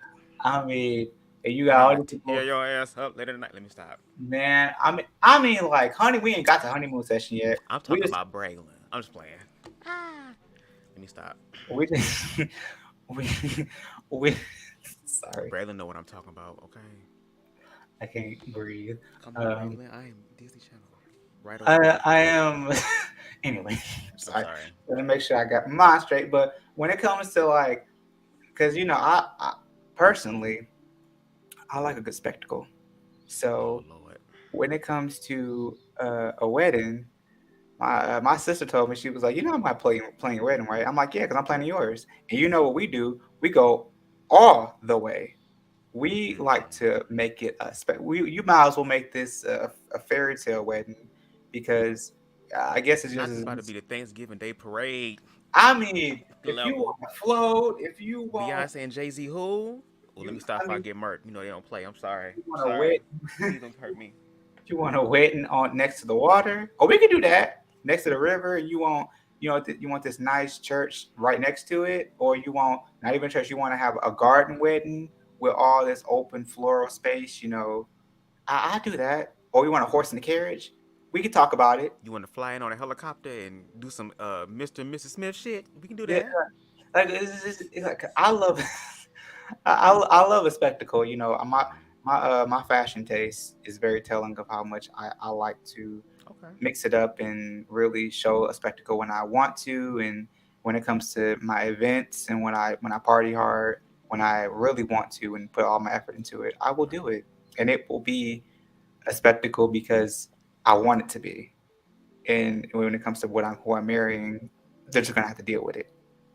Oh Lord, I understand. Listen, for me, I'm kind of the complete opposite. I want a destination wedding. I just want my family there. I want their family there, a few friends. I don't want everybody at my wedding. I'm sorry, everybody ain't getting an invitation. Now, when we come back and we have like a reception or something, okay, then yeah, y'all can come through. But hell no, I don't. Because if Like, one motherfucker stand up at my wedding when they talk about if somebody object, I'm wiping you clean off the map. I'm gonna pull out my gun and be like, I wish somebody. Y'all think I'm playing? I'll be like, okay, say something. Somebody, please say something. You said this. I You got an see. extended mag. Okay, Call of Duty in this bitch. What you want to do? He said, so which one Fuck of you? 9. I got 99. Cause 99 and a half just won't do. But it will this day. You got 99 problems, bitch. And the last one is in the chamber. What you want to do? What? Turn Because this bitch into Kill Bill. Don't play.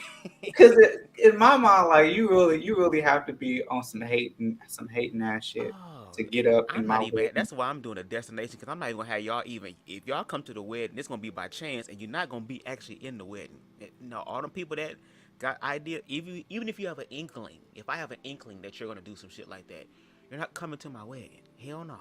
Absolutely not. No. But in my mind, because of the industry I'm going into, Hmm. I have a feeling, and I'm making sure that doesn't happen. But I have a feeling because the industry I'm going into, which is I'm going into the media and entertainment industry. Hmm. So, spectacle is all they talk about. So when it comes to me and getting married, whoever it may be, I don't want the media hounding this wedding. I don't want no cameras like that. I don't want no Fox 2 News and nothing. Like, I do want spectacle, but I want it Like a like, controlled spectacle. yeah, like, Hmm. I'll show up if it's about 50 people, 50 to 75 people. It's gonna be my 50 to 75 people that I hand pick without having a helicopter with a camera trying to broadcast. It's not a world wedding. I'm not having the Pope there and whatnot. I just wanted a certain amount of people to really give it an experience, you know, But you gonna have like experience. Beyonce control over it. Like I know Yeah, where everything at. I know all the names and shit. yeah. I know who on the list. I know who will try to get in here, Right. you know. But as far as like having a whole media bash about it and posted it on every single social media platform available to the world, no, no, And I ain't that crazy now. and let me tell you something. At my reception, I want all the potheads to come because we're gonna be smoking it up. Do you hear me? I'm gonna have all type of edibles. I'm gonna have all type of shit. Me and my man gonna do a motherfucking smoking toke right in front of y'all and shotgun and all that shit. Gonna be high as hell. It's gonna be high as hell. It's gonna be funny as hell. Like I'm a term. It's my wedding, but I'm still gonna have fun. Now, as far as a bachelor party goes, I don't even want you to want a I bachelor party. Mm-mm. I was gonna say like I want to know how you would play that out if you wanted to. I I basketball. I don't want. First of all, I don't want no other nigga besides the nigga that I'm with throwing his ass in my face. Y'all trying to fuck up my wedding and it's 2 days away? Y'all really think I'm that dumb? I'm sorry. I'm not some of these heterosexual niggas that's dumb. This is the last time I can get some pussy before I dedicate. No, no, no. Now maybe we can like. I'm very much still like have an imagination of a child, which is very good. You need to have that. If your imagination is not like a child, you're not gonna enjoy life. You need to have some Mm, sort of spontaneity and stuff. But I I believe it. mean, I would the way my ass is. I don't know. I'm just weird. Okay. Let's go to the gun range or something. You're like, I Let's mean, a smoke. bachelor. Go to the gun range and shoot, or let's go play as a game or something. I'm not. I don't want no nigga twerking on me, and I got my man. Why? I Y'all know how the mean, gays is. Why? yeah, and I think that's what's making the bachelor Why? party sound so crazy when you talk about for the gays. Now It's a maybe you can lot. give me some women because I'm gay. I'm not bisexual. So maybe give me some women. Maybe you won't get mad because you know I'm not gonna fuck them. I just oh my god, her breasts are in my face. I never had that before. Maybe that'll be different. I can do But that. we talk about having a whole gay party, going away party type thing. Yeah, I can see why people will be like, you asking for something to happen. At You this point, we won't. can go to the Woodward. What you mean? At this point, we can go to Gigi's. What you mean?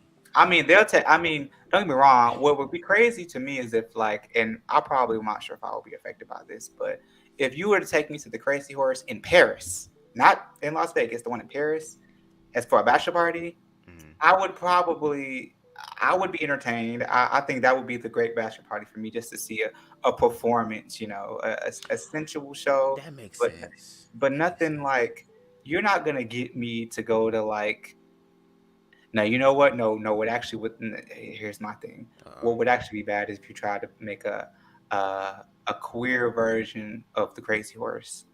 Then that's when I might be a little bit like, can we just go to the arcade? I might have to do that because that's a problem for me. I feel like when it comes to for me, and this is actually I'm gonna say this, you know, out loud. mm-hmm. I feel like for right now, my attraction to men has been a little bit more prevalent Yeah.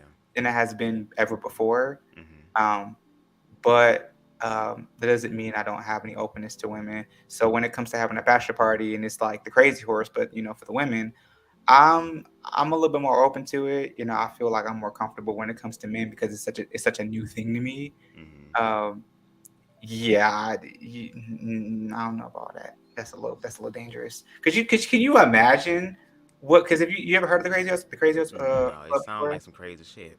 The Crazy Horse is like okay, a good example. Have you Let me watched Google this while Partition? I'm talking to you. Have you seen Partition by Beyonce?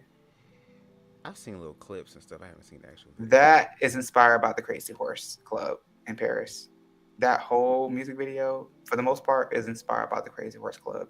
So it's like a very erotic club or something. Yeah, it's a show. Like it's basically Oh, it's erotic it's show. a club and it's a show at the same time. You know, Oh, okay, I and get that's what what you you got mean. the lighting. You know, you got your scantily clad women, but there's like a performance at the same time.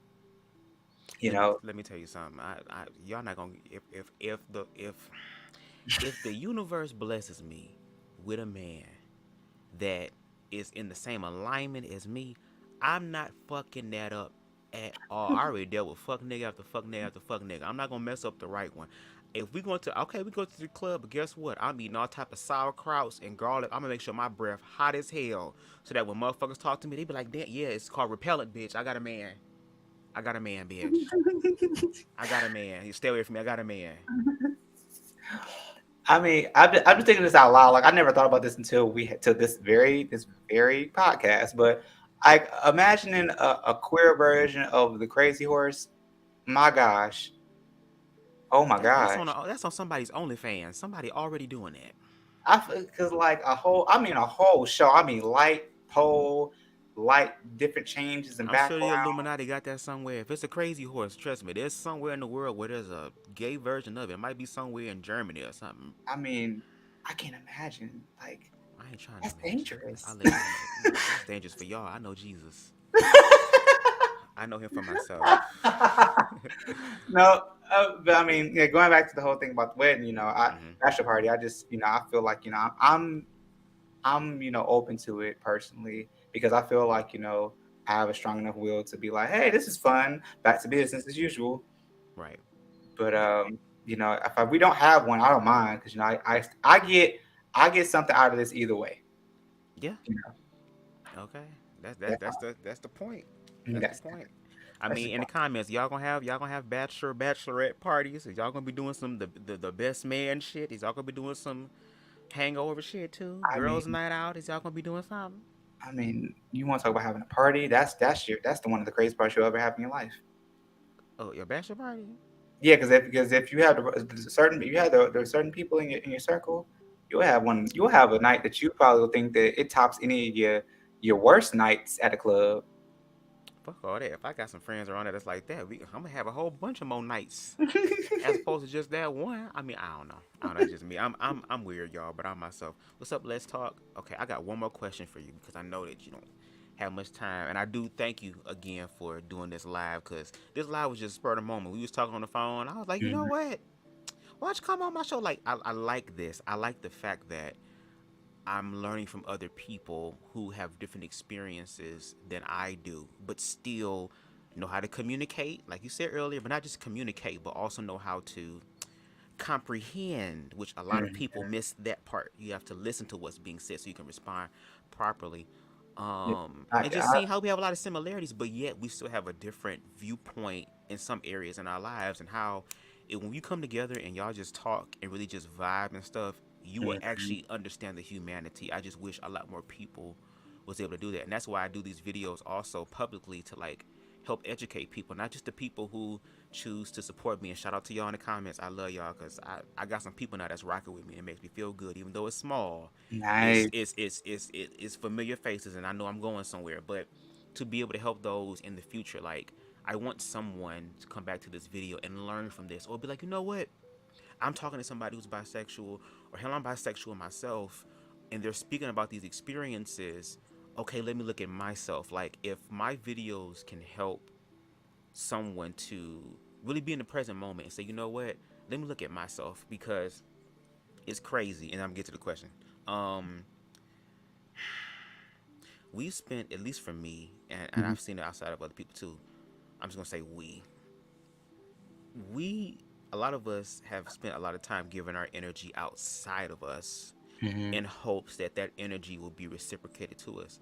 But then we come across a lot of people who are in the same position that we in. Like, okay, well, damn, I want somebody to give to me. So, like, once they get something good, a lot of times they don't know how to deal with that, to receive that, to trust that it'll happen, and they can't give it back. So, I think once we start looking at ourselves and loving ourselves, we can we can love and live life now, and everything else will fall into place. Like you said, I may not you may not find your partner. You may be single the rest of your life. And if that is the case, how are you still gonna love yourself in the midst of that? Like, no matter what situation happens, how are you still going to choose to love you even though it sucks, even though you may not be where you want to be? How can I love myself to get to where I want to be? But the last question I have is this: what are some tips that you would give to someone who is queer and they're struggling with their identity? Like, what are some gems that has helped you along the way? Well, for me as it stands, Mm-hmm. somebody who's been exploring a lot of their bisexuality going towards guys, um, I would say that for anybody that's trying to learn about themselves and learning about what exactly how they can see themselves being, whether you have a label or not, how do you exercise being your actual self? I would say trust the fact that you are not a mistake. Just, I think it's very, very important to trust in the fact that um, you being who you are doesn't make you different per se. Like you're not an alien. It just makes you um, unique to society in a sense. It makes you unique to being of a different community. Like you have a niche, but you're, at the end of the day, you're still human.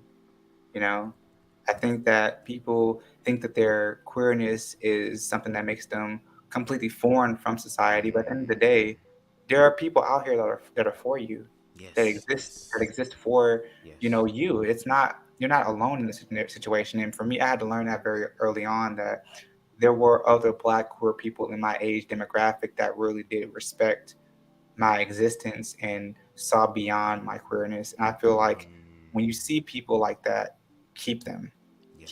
keep them close, especially because there's not many of them that you probably can see around you. Hmm. If you can grab as many as you can that you can actually connect to and stick with, that is the one of the best gifts you'll find in life. And I've been blessed to have you and have a few other people in my life that have continued to vouch for me and vouch for Hmm. me to march into my destiny as a human being. Hmm. And also, I think that it's important to just be open to what you experience. Like, not everything is going to be peaches and cream, but be open to the experiences. Like, everything is learning. I Yes, think yes. that's probably the thing that's been upsetting me the most, is because I'm the type of person that wants to know things 2 steps ahead, because I used to play chess.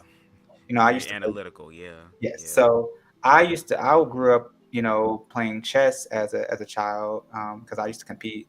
I competed in Oh, nationals shit. too. Oh, So wow. Okay. yeah, so I met a couple of people along the way, and they all tell me, when you're playing chess, the grandmasters say the same thing about how it's very important to learn what's going to happen ahead of time. But for people that don't know who they are, and are learning about themselves, if you're very analytical like that and you've been taught that you need to be able to read the room and know what your next move is immediately, don't listen to that. Like, you don't have to know everything that's going to happen. Like, Right. if you continuously try to make a plan like Batman for every scenario, you're running yourself rampant. Just Yeah. be open to um, whatever happens as far as what your experience is. Yes, Don't yes. let it be discouraging if it's a negative experience. Don't let it be a complete discouraging moment to basically make you shut out what you're supposed to be doing in your life, which is being yourself. Yeah. That's really what it's one of the two most important things. Learning how to be open about everything that happens to you, and like I said, trusting in the fact that you are not a mistake. And I think those two things have taught me a lot Mm, about maneuvering both in my faith, both as a Black queer man, and even as a content creator, because I've had to, you know, one of the things I do under the same handle at Xdesjuan on TikTok is, I talk about queer content from foreign countries, and mm. I if you would have told me from a couple of years ago that I would be doing that, I would have been like, you're fucking crazy.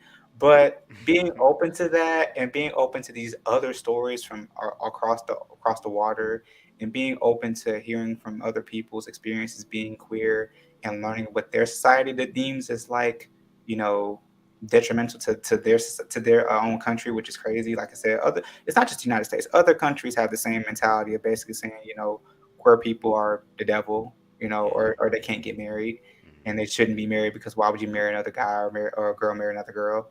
But I wouldn't have been open to that had I not been willing to say, it's not, it's more than just me. It's more to life, basically. There's more to life than just shutting yourself out. You have to Yeah. be open And to just what's your happening. experience. Yeah, like, Hmm. trusting in that and being open to that really helps you Yes. learn. Yeah. Like, and that's the key thing. Life is about learning. Hmm. Hmm. And when I started learning about myself and starting to be open to learning about myself, especially when it comes to just dating, because the dating game is very, very weird in the queer community. But just being open to that really has opened my eyes to knowing that I'm a lot stronger than I thought I was too. Yeah. I think that's also what helped me, is learning that I'm stronger than I thought, based on just being open to the experiences that happen to be good, bad, or indifferent. So yeah. And that is an excellent answer. And I'm so glad you're learning this because I'm 31 years old and I'm just now applying this into my life. But again, what we have to understand is that, just like you said earlier, we don't know what people have been through and what they're going through. So a lot of times there's this idealistic viewpoint of what life should be.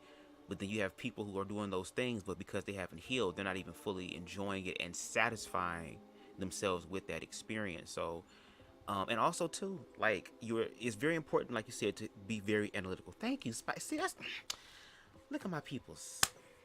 Oh, they found it. Oh my god.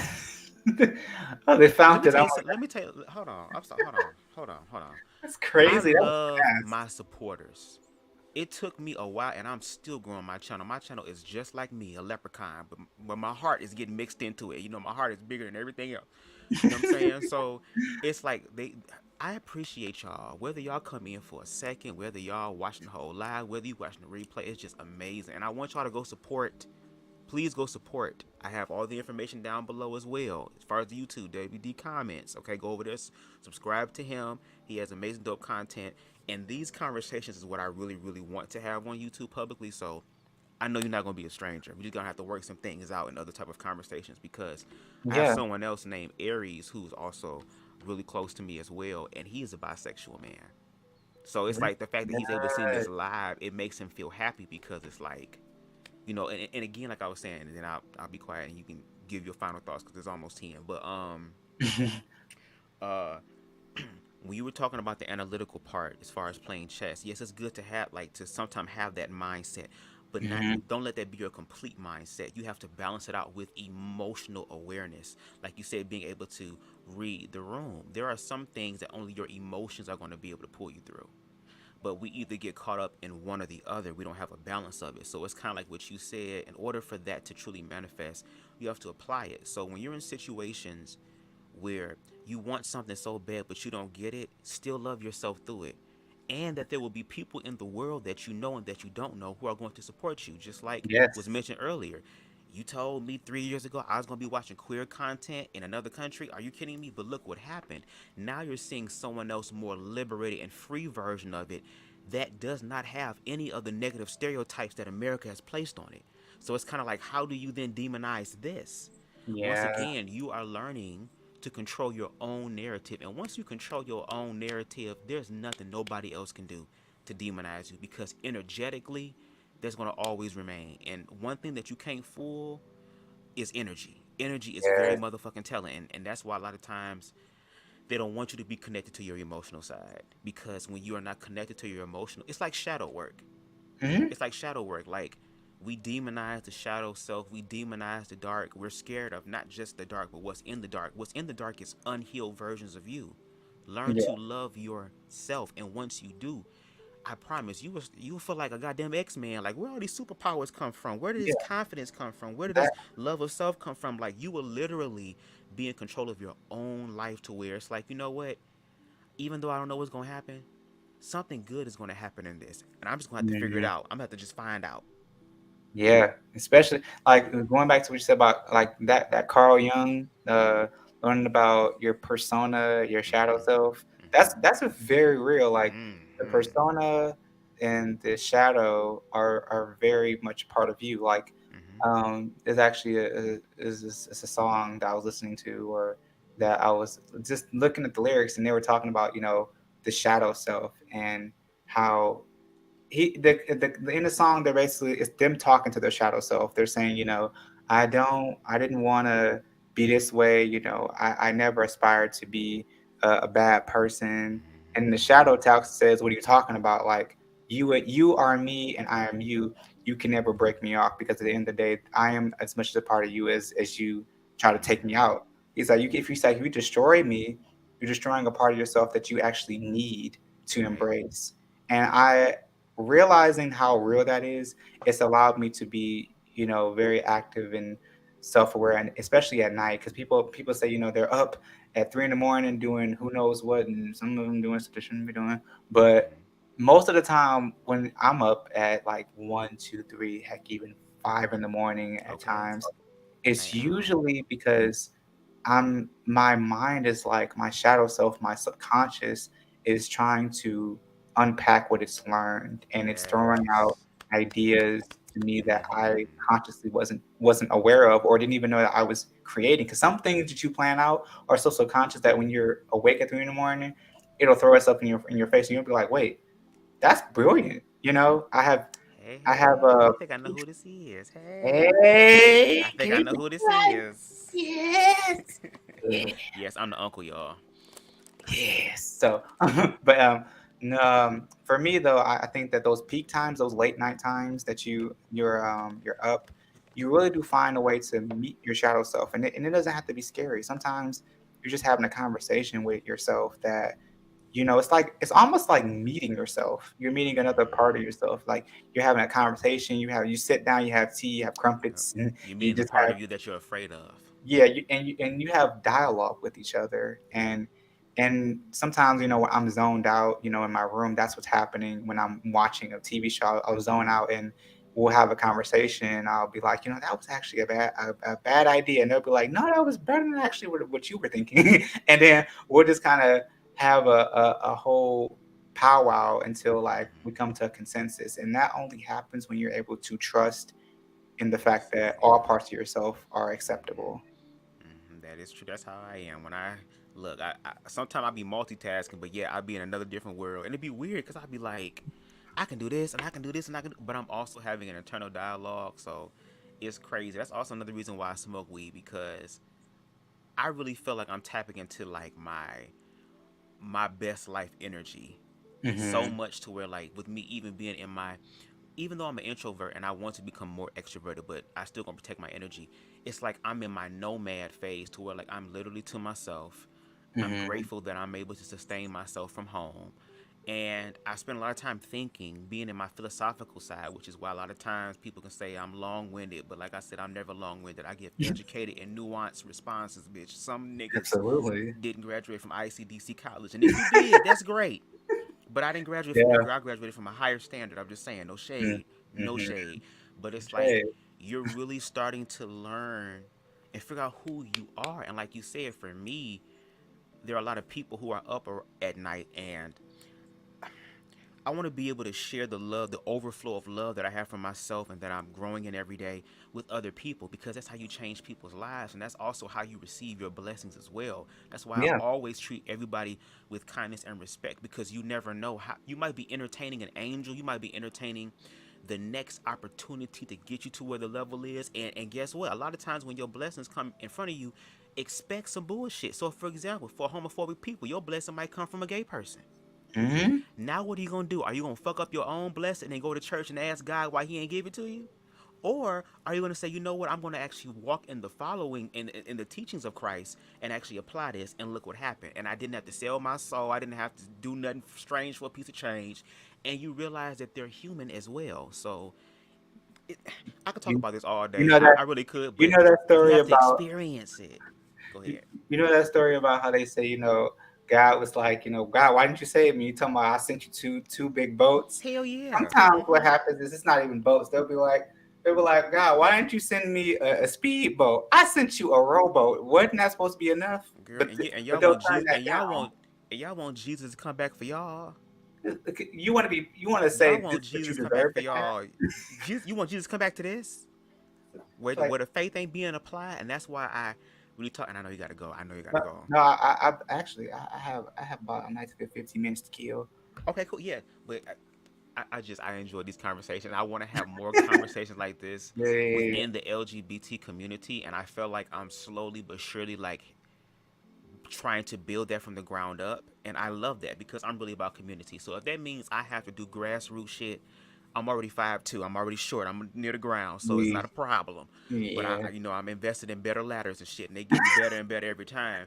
But it's like I'm literally building that. So to be able to show, and I think we talked about this too, and I would like to be able to have you back another time because I want you to talk more about those expressions of queerness, um, outside of America, but creating content for us that can Yes. be different. Like, okay, Yes. for example, we done seen niggas fucking suckers. We didn't say, well, look, The gays have mastered sex. Okay, that's a lot of Yes, times apparently.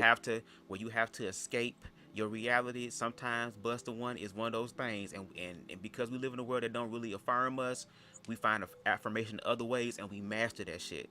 But it's like, can we have some gay vampires too? Can we have some gay ninjas too? Can we have some gay martial art movies to where, okay, the lead character and the person is gay, but it's not gay in the front. It's like it's just that's I a just part have of to the be part of it. foundation, and everything else is Yeah, built upon that. Like, okay, yeah, these niggas still know how to whoop ass. These niggas still murdering, and you don't really care that they're gay.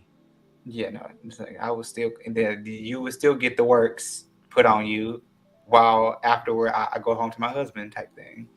Exactly, like, and once again, and I talked this. I can't even talk. Andrew Caldwell, back up, bitch. We talked about this behind the scenes a few days ago. Like, what I'm realizing is that there are always going to be people in the world, and I'm so glad I'm connected to these people, or that I've been in close proximity to these people, even though I mean I know them personally, who are saying, I'm literally about to be the change that I want to see. I ain't about to Mhm. cry and worry about nobody else and ask them why they ain't do this and why they. Fuck that. I'm going to create it myself. Yes. So the fact that I'm connected to people, like for example, Aries. I told Aries all the time. Aries is he's into animation and into art. His art is getting better and better and better every day, every single day. It's like I want to do animation or create a story through animation. I'm already connected to somebody who's in the process of doing that right now. For example, you're an individual who wants to be in, like you said, film, media, and arts and stuff like that. There Hmm. can be projects that we can help each other on. Like, I have people that I'm following that follow me in Detroit. There are like local filmmakers. I don't know them Yeah. personally, but I still support them. Like, the Hmm. universe, and that's how you know you're on the right track, because the universe will put those things in close proximity to you, to where it's like, if you are very aware and you love yourself, you won't be tripping. You'll be like, yes, God, thank you. Yes, this is what I want. This is what I want. I'm learning to love myself so that when that time does come to really put, foot down to the ground, I can actually do it. Because there's been plenty of times where I fucked up my own blessings, y'all. My life could Hmm. have changed multiple times, but I allowed my fear of my sexuality at the time, because a lot of those opportunities came through religious experiences and stuff like that. Like, but I'm learning to really trust me now, Yeah. because I only got one life to live. Y'all got one life to live. Y'all better live this motherfucker. Y'all know when it's gonna end. You know, I don't know if y'all watched the Puss in Boots movie. There's the new Puss in Boots Last Wish, I think it's called. Mm-hmm. So not to spoil it, but basically in the movie Puss in Boots, he is. Oh, thank you, by the way, Spicy Original. Um, but Puss in Boots basically has to deal with the fact that he is a cat with 9 lives until he ends up figuring out that he actually lost. He forgets how many times he actually died.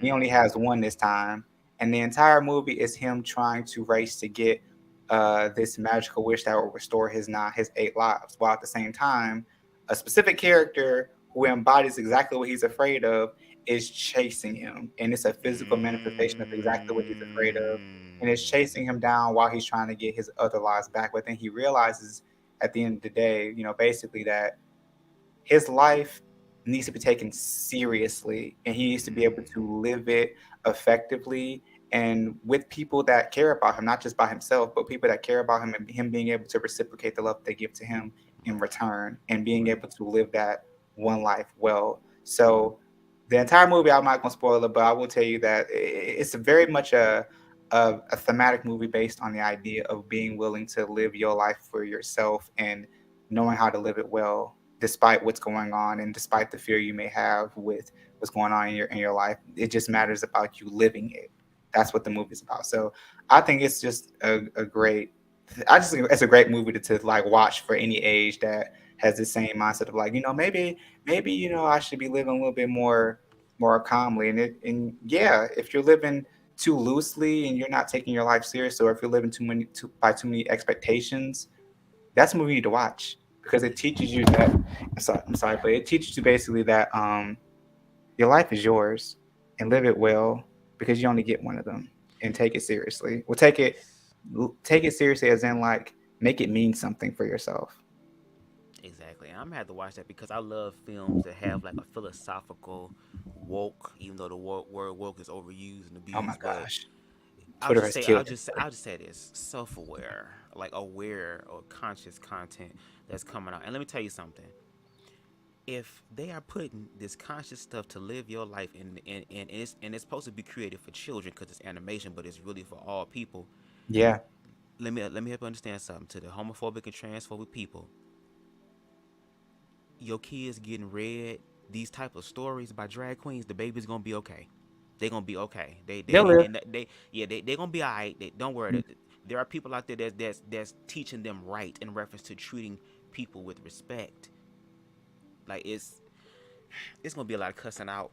I just know that on my end, and I just have to accept it because I ain't gonna hold you. Like I've literally like truly try to practice peace with people, but it's like now I realize that I gotta talk to people in a certain type of way, and trust me, I've already had my ego ass whooped, elbow Mm, drop, leg drop. I had a bomb ass mystic in my life, and he's still in my life, but in my hmm. life who really helped establish my form of self love. But baby, it was like fighting Pai Mei from Kill Bill 2. Oh my You see gosh. how Pai Mei was fucking up Beatrice Kiddo, Yeah. fucking her Oh my. up. Bro almost broke the bitch arm and shit. Like that's what Man. I went through. Oh boy. Look at what I learned. Right. So Right. that's the thing. So it's like I'm learning that I'm going to have to deal with the consequences because usually with a lot of people who are activists for change for real, there is so much low vibrational energy that would do anything to silence it. Like look at what they did to Jesus. A lot of people want to follow Jesus, but like look at what happened to him And he as went through a well. lot. Even though I love Jesus as far as the character and what he stood for and representation of it, I want to be like Harriet Tubman. You know, I still get to fight and shoot and cuss and still live to be 98 years old and be chilling and still alive. Like I want to do that, but when it comes down to helping people, a lot of people don't want that because the world we live in now, especially this American society, in my opinion, Yeah. creates a system that wants to benefit off of your pain and your fear, and they tell you that they're the only ones that know how to fix it when you have the power to fix it. Like Yeah.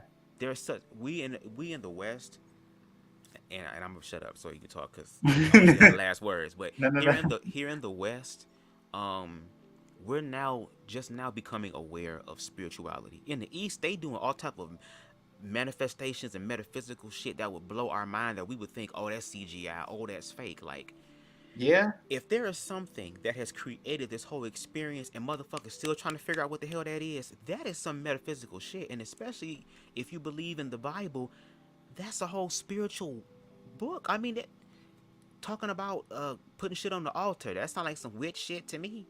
When you talk about drinking the blood You, and the you body, know that's what? some blood shit. That's some witch shit to me. I You mean, when know what? Christ was healing the blind, he put dirt and spit in it and rubbed it in his eyes and told him to go wash his eyes out this well a few times, and you'll be healed. That's some witch shit to You me. know. So it'd be crazy to me. You a bit too loud. I'm playing because I know people that will say that don't count.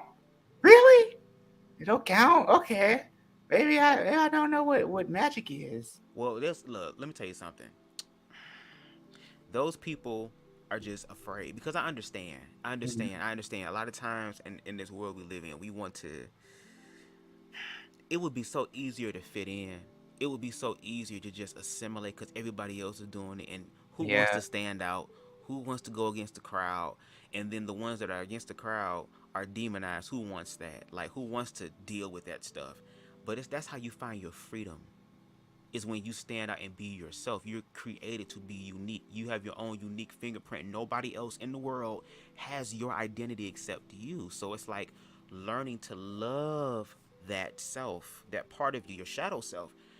It's a powerful thing, but it's also scary because you're Mhm. literally choosing to let go of all the things that you thought you knew was true and to actually find out what truth is. And a lot of people don't want to do that. They rather be comfortable in what they know. And I get it. We all gonna have those experiences, but a lot of times there are people who go through very life-changing shit. For example, manifesting an incurable disease. Mhm. What are you going to do now? Are you going to sit here and allow this thing to cripple you? Are you going to be able to face death and to be able to deal with it? Or hell, are you going to be able to find a way to love yourself through that to where you can literally manifest your actual healing. Like, I don't know, Mhm. I'm just, maybe it's just me. I'm just crazy enough to believe these things. I only got one life to live. I'm already 5'2". Goddamn, I already been through hell. I'm gonna live the rest of my life living in heaven right now. I ain't gonna wait till I die. And if a nigga go Mhm. to hell because I'm gay, I guess I'm just gonna have to find out. But see, that's scary when people hear that. They're, Yeah, they're because scared of that because it's it's like, a fear tactic. no, because if you succeed and you do, I ain't saying no to you, I'm sorry, but No, if okay. and I'm sure about this, I promise, because the edible is hitting me and I'm flowing the No, speed. no, keep going. Come with it. but Come with but it's, see, nah, I forgot. That's the Lord saying, bitch, shut up. it. Yeah. Ah, Hey. just love yourself. Just love yourself. Like, your life will change when you find out that you can change your own life. Like, you don't have to start chasing like, there's so much shit that I'm literally trying to learn and apply in my life that people are really living. Like, who said I can't live my best life? Why? Because I'm black? Why? Because I'm short? Why? Because I'm gay? Why? Because I live in the hood? Why? Because I'm 31? Why? All these things in society, fuck all that. I'm going to love me, and the universe is going to support me. The universe supports you in your bullshit. Oh, facts. The universe supports you when you do fucked up shit. It allows you to do that too, but it also gives you grace and mercy to learn from it as well. And I'm just gonna share the good news with whoever want to hear it. Absolutely. Like, if you want the truth, I'm gonna give it to you. If you don't like the truth, that's perfectly fine too. You don't have to accept it. But you ain't gonna come up here and talk bullshit though, and continue to be ignorant. That's what you're not gonna do, cause you gonna get cussed out. I'm telling you, 2023, I'm cussing niggas out. I'm gonna be nice to the. I'll just say this. I'm gonna do like the universe. I'm just giving energy back. Whatever energy you give to me, I'm just gonna give it right back to you. That's fair. What did Alicia Keys say? What goes around comes around. Okay. And I ain't talking about her singing it. I'm talking about her. I'm her background singer that's out singing her. That's what I'm talking about. This is my shit. Uh, uh, But do sorry. you have like any lasting words Well, or anything you'd like to share with well, the people? well, it's funny because I've been Use the watching. microphone. I think I told you this before, but I've been watching this show. One of my overseas shows. It's called Moonlight Chicken.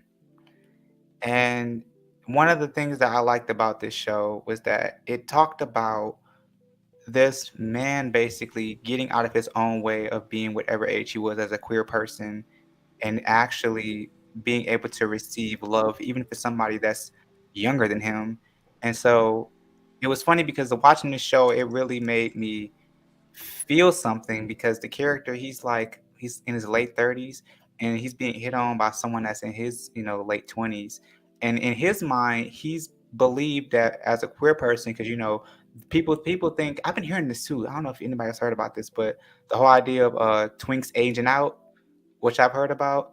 um I feel like people think that being gay has an age limit on it, or being queer has an age limit on it. And in the story, he had to learn that basically, um, you have to be willing to accept love in all its formats, and you have to not let yourself, your age, or the time that you spent with somebody before them, get in your own way of experiencing the newer love. And he spent the entire season up until the season finale to understand that, yeah, I am 39 and 38. Yes, I do love the 28-year-old, and yes, my past isn't perfect, and I had to go through an age where queerness was not really accepted. And yes, my nephew, I found out he's actually queer like me, and I didn't. And at first, I was scorning him because I didn't want him to go through what I went through.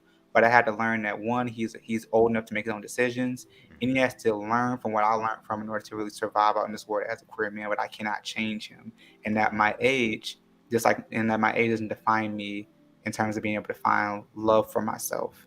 And I think that's the message I took out of this, is that you know, you don't age out of finding love, even as a queer person, which we need to stop putting ageism in that's a whole different story. We need to stop having ageism in the queer community, because it does not help anybody move forward. Anybody is willing to have a love in their life that can last, and it has no time limit on it. Anybody could learn from something, and there's no time limit.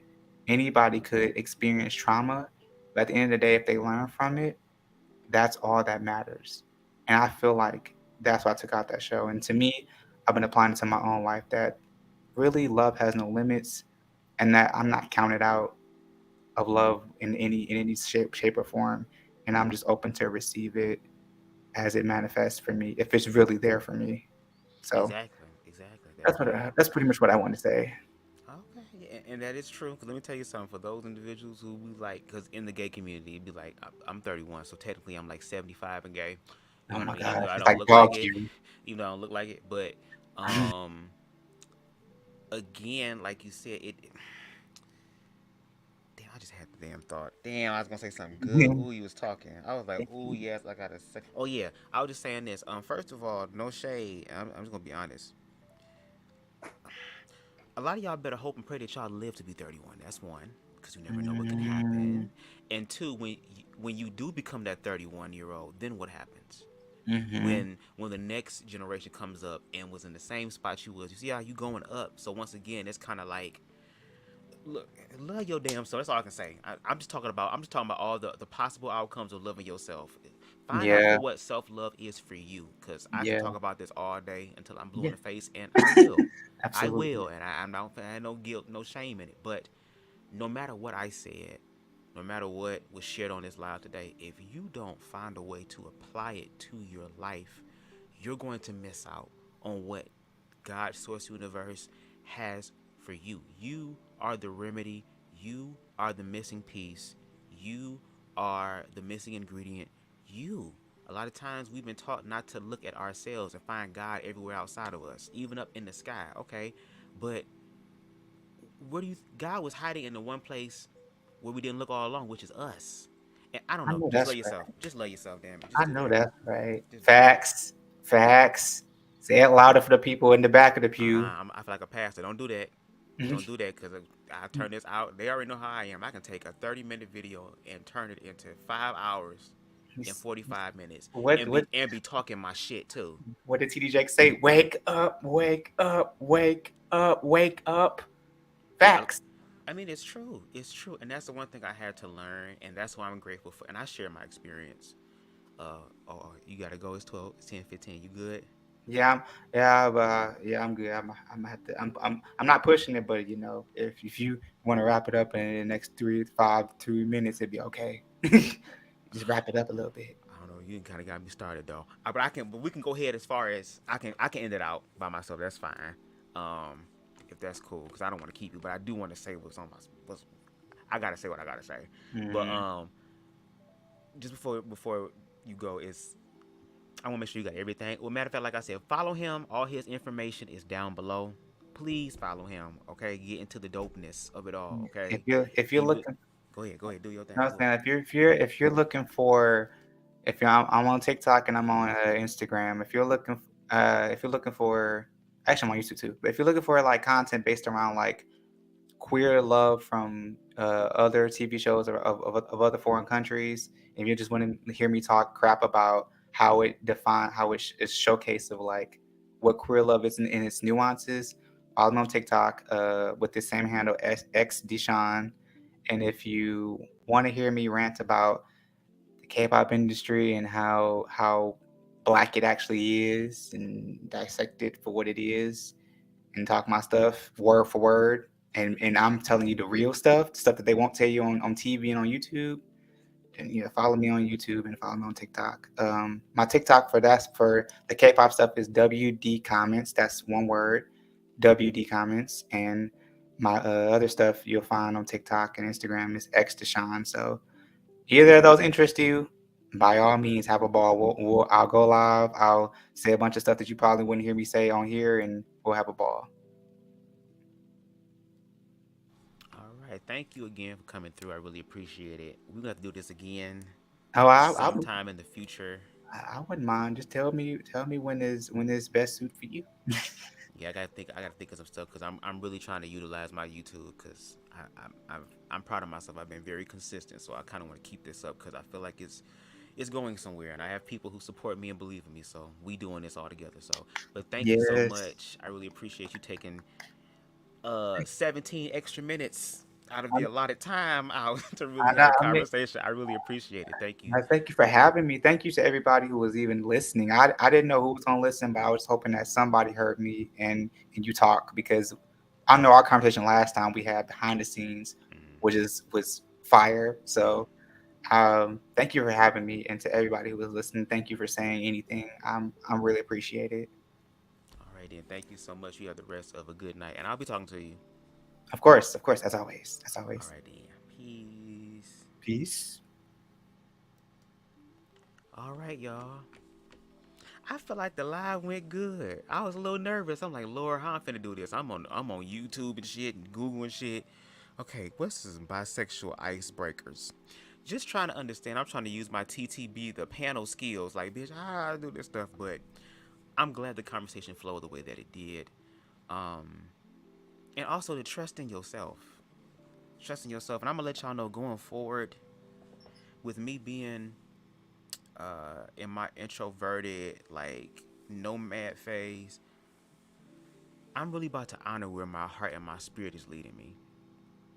You get what I'm saying? And not to feel guilty about it, guilty about it, to feel weird about it, to judge myself about it. That God, Source Universe, is going to bless me somehow through my own unique experience. With me stuttering and stuff, putting words together, I'm jumping over, making all type of. I'm a stenographer with my tongue, girl. Just press two buttons and three words just come out. Really learning how to love myself and figure out who the hell I am. I spent 29 to 30 years of my life giving my energy outside of me to where it almost claimed my life twice. I allowed it to. And now I'm learning how to love myself. And some, it might be looked upon as selfish. But goddamn it, I never had a selfish phase. And this is not being selfish to be spiteful, but being selfish as I gotta make sure I'm good. Because when I went through my ego death and I had that moment off that damn edible bitch that was 500 milligrams, I didn't know, girl. And I was thinking all type of evil thoughts, thinking I'm about to be 5150 ho in this bitch. Thinking I'm about to be in a padded room, girl, not for nothing, not for sucking dick real good like a city girl, but because I'm crazy as hell. And I started thinking some goddamn low key, no shade, a little bit of white people, satanic shit, girl. What if I just get up and murder the whole block, bitch, just on some evil shit? But when I went through that shit, and it scared me so much because I felt like I was not gonna come back from it. And like nothing in my religious experiences, my church history had prepared me for that moment. And no shade, I'm just gonna be honest. And I hope that I have a conversation with this person one day in the future because I feel like it would be dope. The old pastor at the church that I went to started speaking about this stuff way before it became popular. But because he was not in a place to receive love for himself and those around him, he got to a point where he literally lost his mind. I don't know what his current state is today. I would love to have a conversation with him and talk because I feel more confident in talking to him because he was a pastor that knew that I was same gender loving. And we never really had, we were supposed to have a conversation with it, but I wasn't really prepared for that conversation. Not because I'm scared of God, but it's like, nigga, no, I don't want you to say the wrong thing to me. No shade. I don't care if you're a pastor or not. That fear because of the title pastor that you knew more about me than I knew more about God than I did. Okay, maybe for you, but how do I learn it from me? Because when he lost his mind, it was like, damn, what if I was still under his leadership? Where do I go? Now I'm lost and I'm wondering. No. And what I'm about to say might seem a little harsh, but once you deal with it and you work through the fear, y'all, I'm telling y'all this from experience and things that I'm even still applying, even with my own ignorances and biases and fears and insecurities.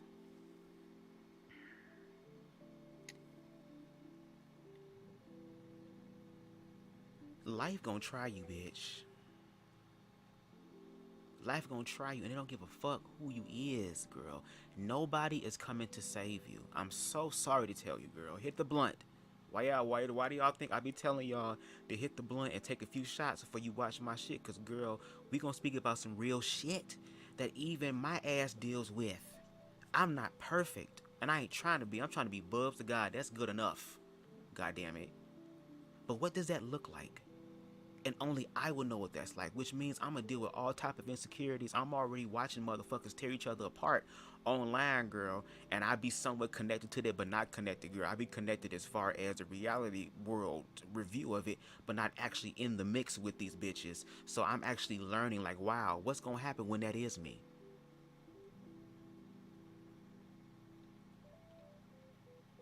Bitch, I've been bullied growing up and shit like that, girl, not realizing that I was low-key being prepared for something greater than me, girl.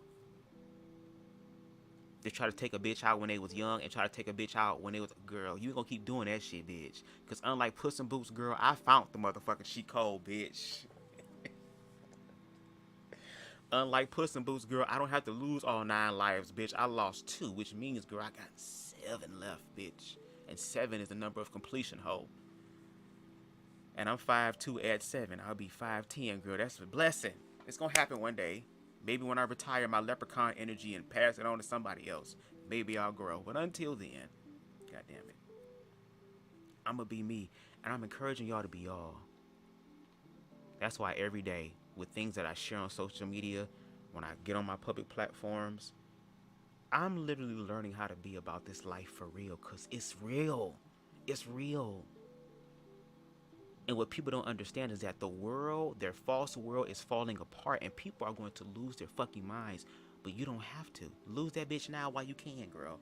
While you still have control. And in order for you to manifest better or to break the cycle, there has to be a slight level, okay, not an overwhelming, girl. We don't know. A slight level of delusion. You have to believe something else, but why not believe in something that is better for you? And I mean really believe it. And I know it's scary because a lot of times we feel like if we truly believe this and we get our heart broken or shit don't really pop out the way we want it to, how we envisioned it. I knew I should have never did this. Look, and we deal with the guilt and the shame and the pain and all that shit. But if we learn to love ourselves, we can, when those things do happen, because you ain't gonna get blessed the way you think you gonna get blessed. You gonna get blessed the way that you deserve to be blessed. And baby, that's a whole different level, bitch. I'm trying to work on myself so much, girl. No shade, girl. With my self-love to where I wake up like Beyonce every day, starting right now, girl. God gave me this life. Before the notoriety, before the financial freedom, girl, before the projects manifested, before the relationships created, before the humanitarian work, before all this shit. And hell, low key, just to be all the way factual, before the goddamn assassination, girl. I don't know what energy I'm on, bitch, but to learn to love yourself.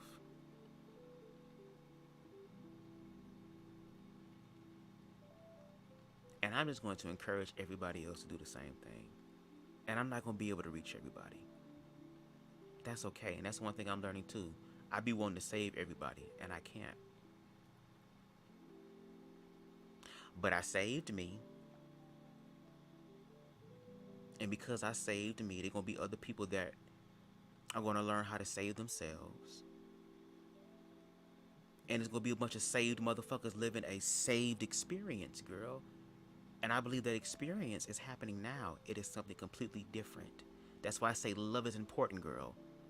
Because if we keep believing in bullshit that don't serve us and we don't even take the time out to educate ourselves and figure out ourselves what it is, we just listen to what the fuck somebody else say because it's so convenient as opposed to actually studying the shit and applying it to our lives, girl. Y'all gonna find out. What that man say, girl, you're gonna fuck around and find out. Okay? And you gonna find out by fucking around, bitch. Both-handed. Double-sided dildo, bitch. Which side you want? Okay, girl, let me shut up. Thank y'all for listening. Y'all, baby, life is life. But baby, I'm enjoying how life is life, even during some of the fucking scary shit, girl. Okay, I feel like I'm in a haunted house. Ooh, okay, I'm scared. Thank you. Keep moving, bitch. We almost toward the exit. Girl, the more you walk, the faster we out this shit, bitch. Let's go. Hurry it up. But yeah, y'all, we gonna be going full force this year going forward. Like, I'm about to act a damn fool, bitch. I'm about to be BubzDaGawd for real, girl. And whatever the hell that shit look like, girl, we just gonna have to figure that out. But goddamn it, we gonna figure that out. Okay? Because when my time comes for me to draw my last breath, girl, I want to draw my last breath if possible, girl. And it is possible, girl. With a smile on my face, because I know that I did what I wanted to do. And I experienced life in a way to where, even if the end come, I've lived so much of life to where it's like, okay, I knew this was going to happen. I'm over here tripping like it wasn't. But god damn it, I'm so glad that I was able to learn to love myself through all this shit. And I'm going to be able to create a memory, because all I'm going to be is a memory. But god damn it, that memory can go on for a very long time through a lot of people that can keep that memory alive, girl, and be inspired by that memory and do far better work than me. It's like a goddamn nut falling from a damn tree, girl, and the motherfucking tree becomes, the nut becomes a big ass tree, girl. Yeah, it lost the shit, girl, but look at what's standing today, girl. You got videos of trees walking now, girl. I'm like, what the fuck, girl? Am I high? Girl, what's in this edible bitch? Trees walking? Girl, Mother Nature finna gag us, girl. The universe finna gag us, girl. It's gonna be so much shit. Hold. Okay. Let me shut up. Thank y'all so much for rocking with me. Shout out to Queen Spicy in the building. Shout out to Queen Lala. Shout out to Aries. Shout out to Kitty. Shout out to you. Shout out to Let's Talk. Wow. Come on, let's talk. Can we talk for a minute? Who else we got? Braylon. Oh, my Braylon. I'm gonna learn how to astral project, and I'm gonna come find you in the astral plane. And I'm a Disney Channel all over that ass, okay? I'm gonna go through the whole goddamn early 2000s schedule. I'm gonna give you that That's So Raven, had your face looking like Raven. I'm gonna give you that Sweet Life of Zach and Cody. Okay. I'm gonna give you a whole bunch of stuff. Okay, we gonna go over to Nickelodeon a little bit, give you a little bit of Drake and Josh. You know what I'm saying? A little bit of iCarly, even though I don't really watch that shit, but damn it, it came to my mind. It's a popular one, girl, especially that girl with that chin. Okay, then we gonna go to Cartoon Network, which is my favorite. I'm gonna give you the Toonami, the Dragon Ball Z. Okay, which one? Kids Next Door, huh? What? I'm gonna take old school Cow and Chicken. Y'all know that big ass devil had that big ass booty, bitch. I was like, oh, is this the gay agenda? Bitch. Let me stop. Braylon, you will be barefoot and pregnant. Don't play with me. I'm a leprechaun. Y'all be gagging. Y'all gonna be gagging. You like, this is not possible. I told you I was leprechaun. Y'all thought I was playing. Bitch, I'm living my truth, girl. Queen Amber, and happy birthday. It's our birthday month. Yes. I hope you enjoy your birthday. Shout out to y'all, man. I got the world's greatest motherfucking supporters. Even though it's a small group of us, that's okay. We can gang bang along. Shit. That's how they start off. Y'all play Grand Theft Auto San Andreas, bitch? Motherfucking what's called Grove Street. Grove Street be green a little bit, girl. Then you gotta go in the hood and claim the shit, girl. Turn that shit green, girl. And green is the color of the heart chakra, bitch. So you gonna need your emotions for that.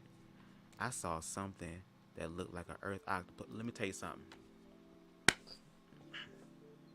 Baby, that's probably why the hell they open up all these goddamn weed dispensaries and making weed legal. Because it's like, bitch, the shit that's finna come, girl, y'all gonna need to be high. Girl. Because if y'all niggas was sober, girl, y'all would lose your mind, girl. Here's a little weed to calm the shit down, girl. No shade. Many more to go. Shande. Yes, you're right. Many more to go. Yeah, like I said, we starting off. Like, I'm really learning how to flow in my shit, and I'm telling y'all, like, that's kind of why I low key be quote unquote preachy sometimes, is because that's how my training went. There were times I would literally sit and just listen and just soak in the ambiance of like the expression of Christ on earth, girl. It's some niggas out here walking in some boss ass energy, girl, that will make you be like, bitch, who am I? Just like how cis hetero black men have to figure out who the fuck they is and stop blaming gay people, bitch. That's what I'm doing, girl, trying to figure out who I am, girl. Removed from the flesh, bitch. Who am I? And only I can figure that out. But baby, I'm figuring that shit out though. No shade. All right, y'all, let me go for real. Because I'm about to watch Snowfall, girl. I already missed 2 episodes. I thought I missed 1. So y'all know that's some bullshit. All right. Thank y'all for watching. And until next time, everybody, peace.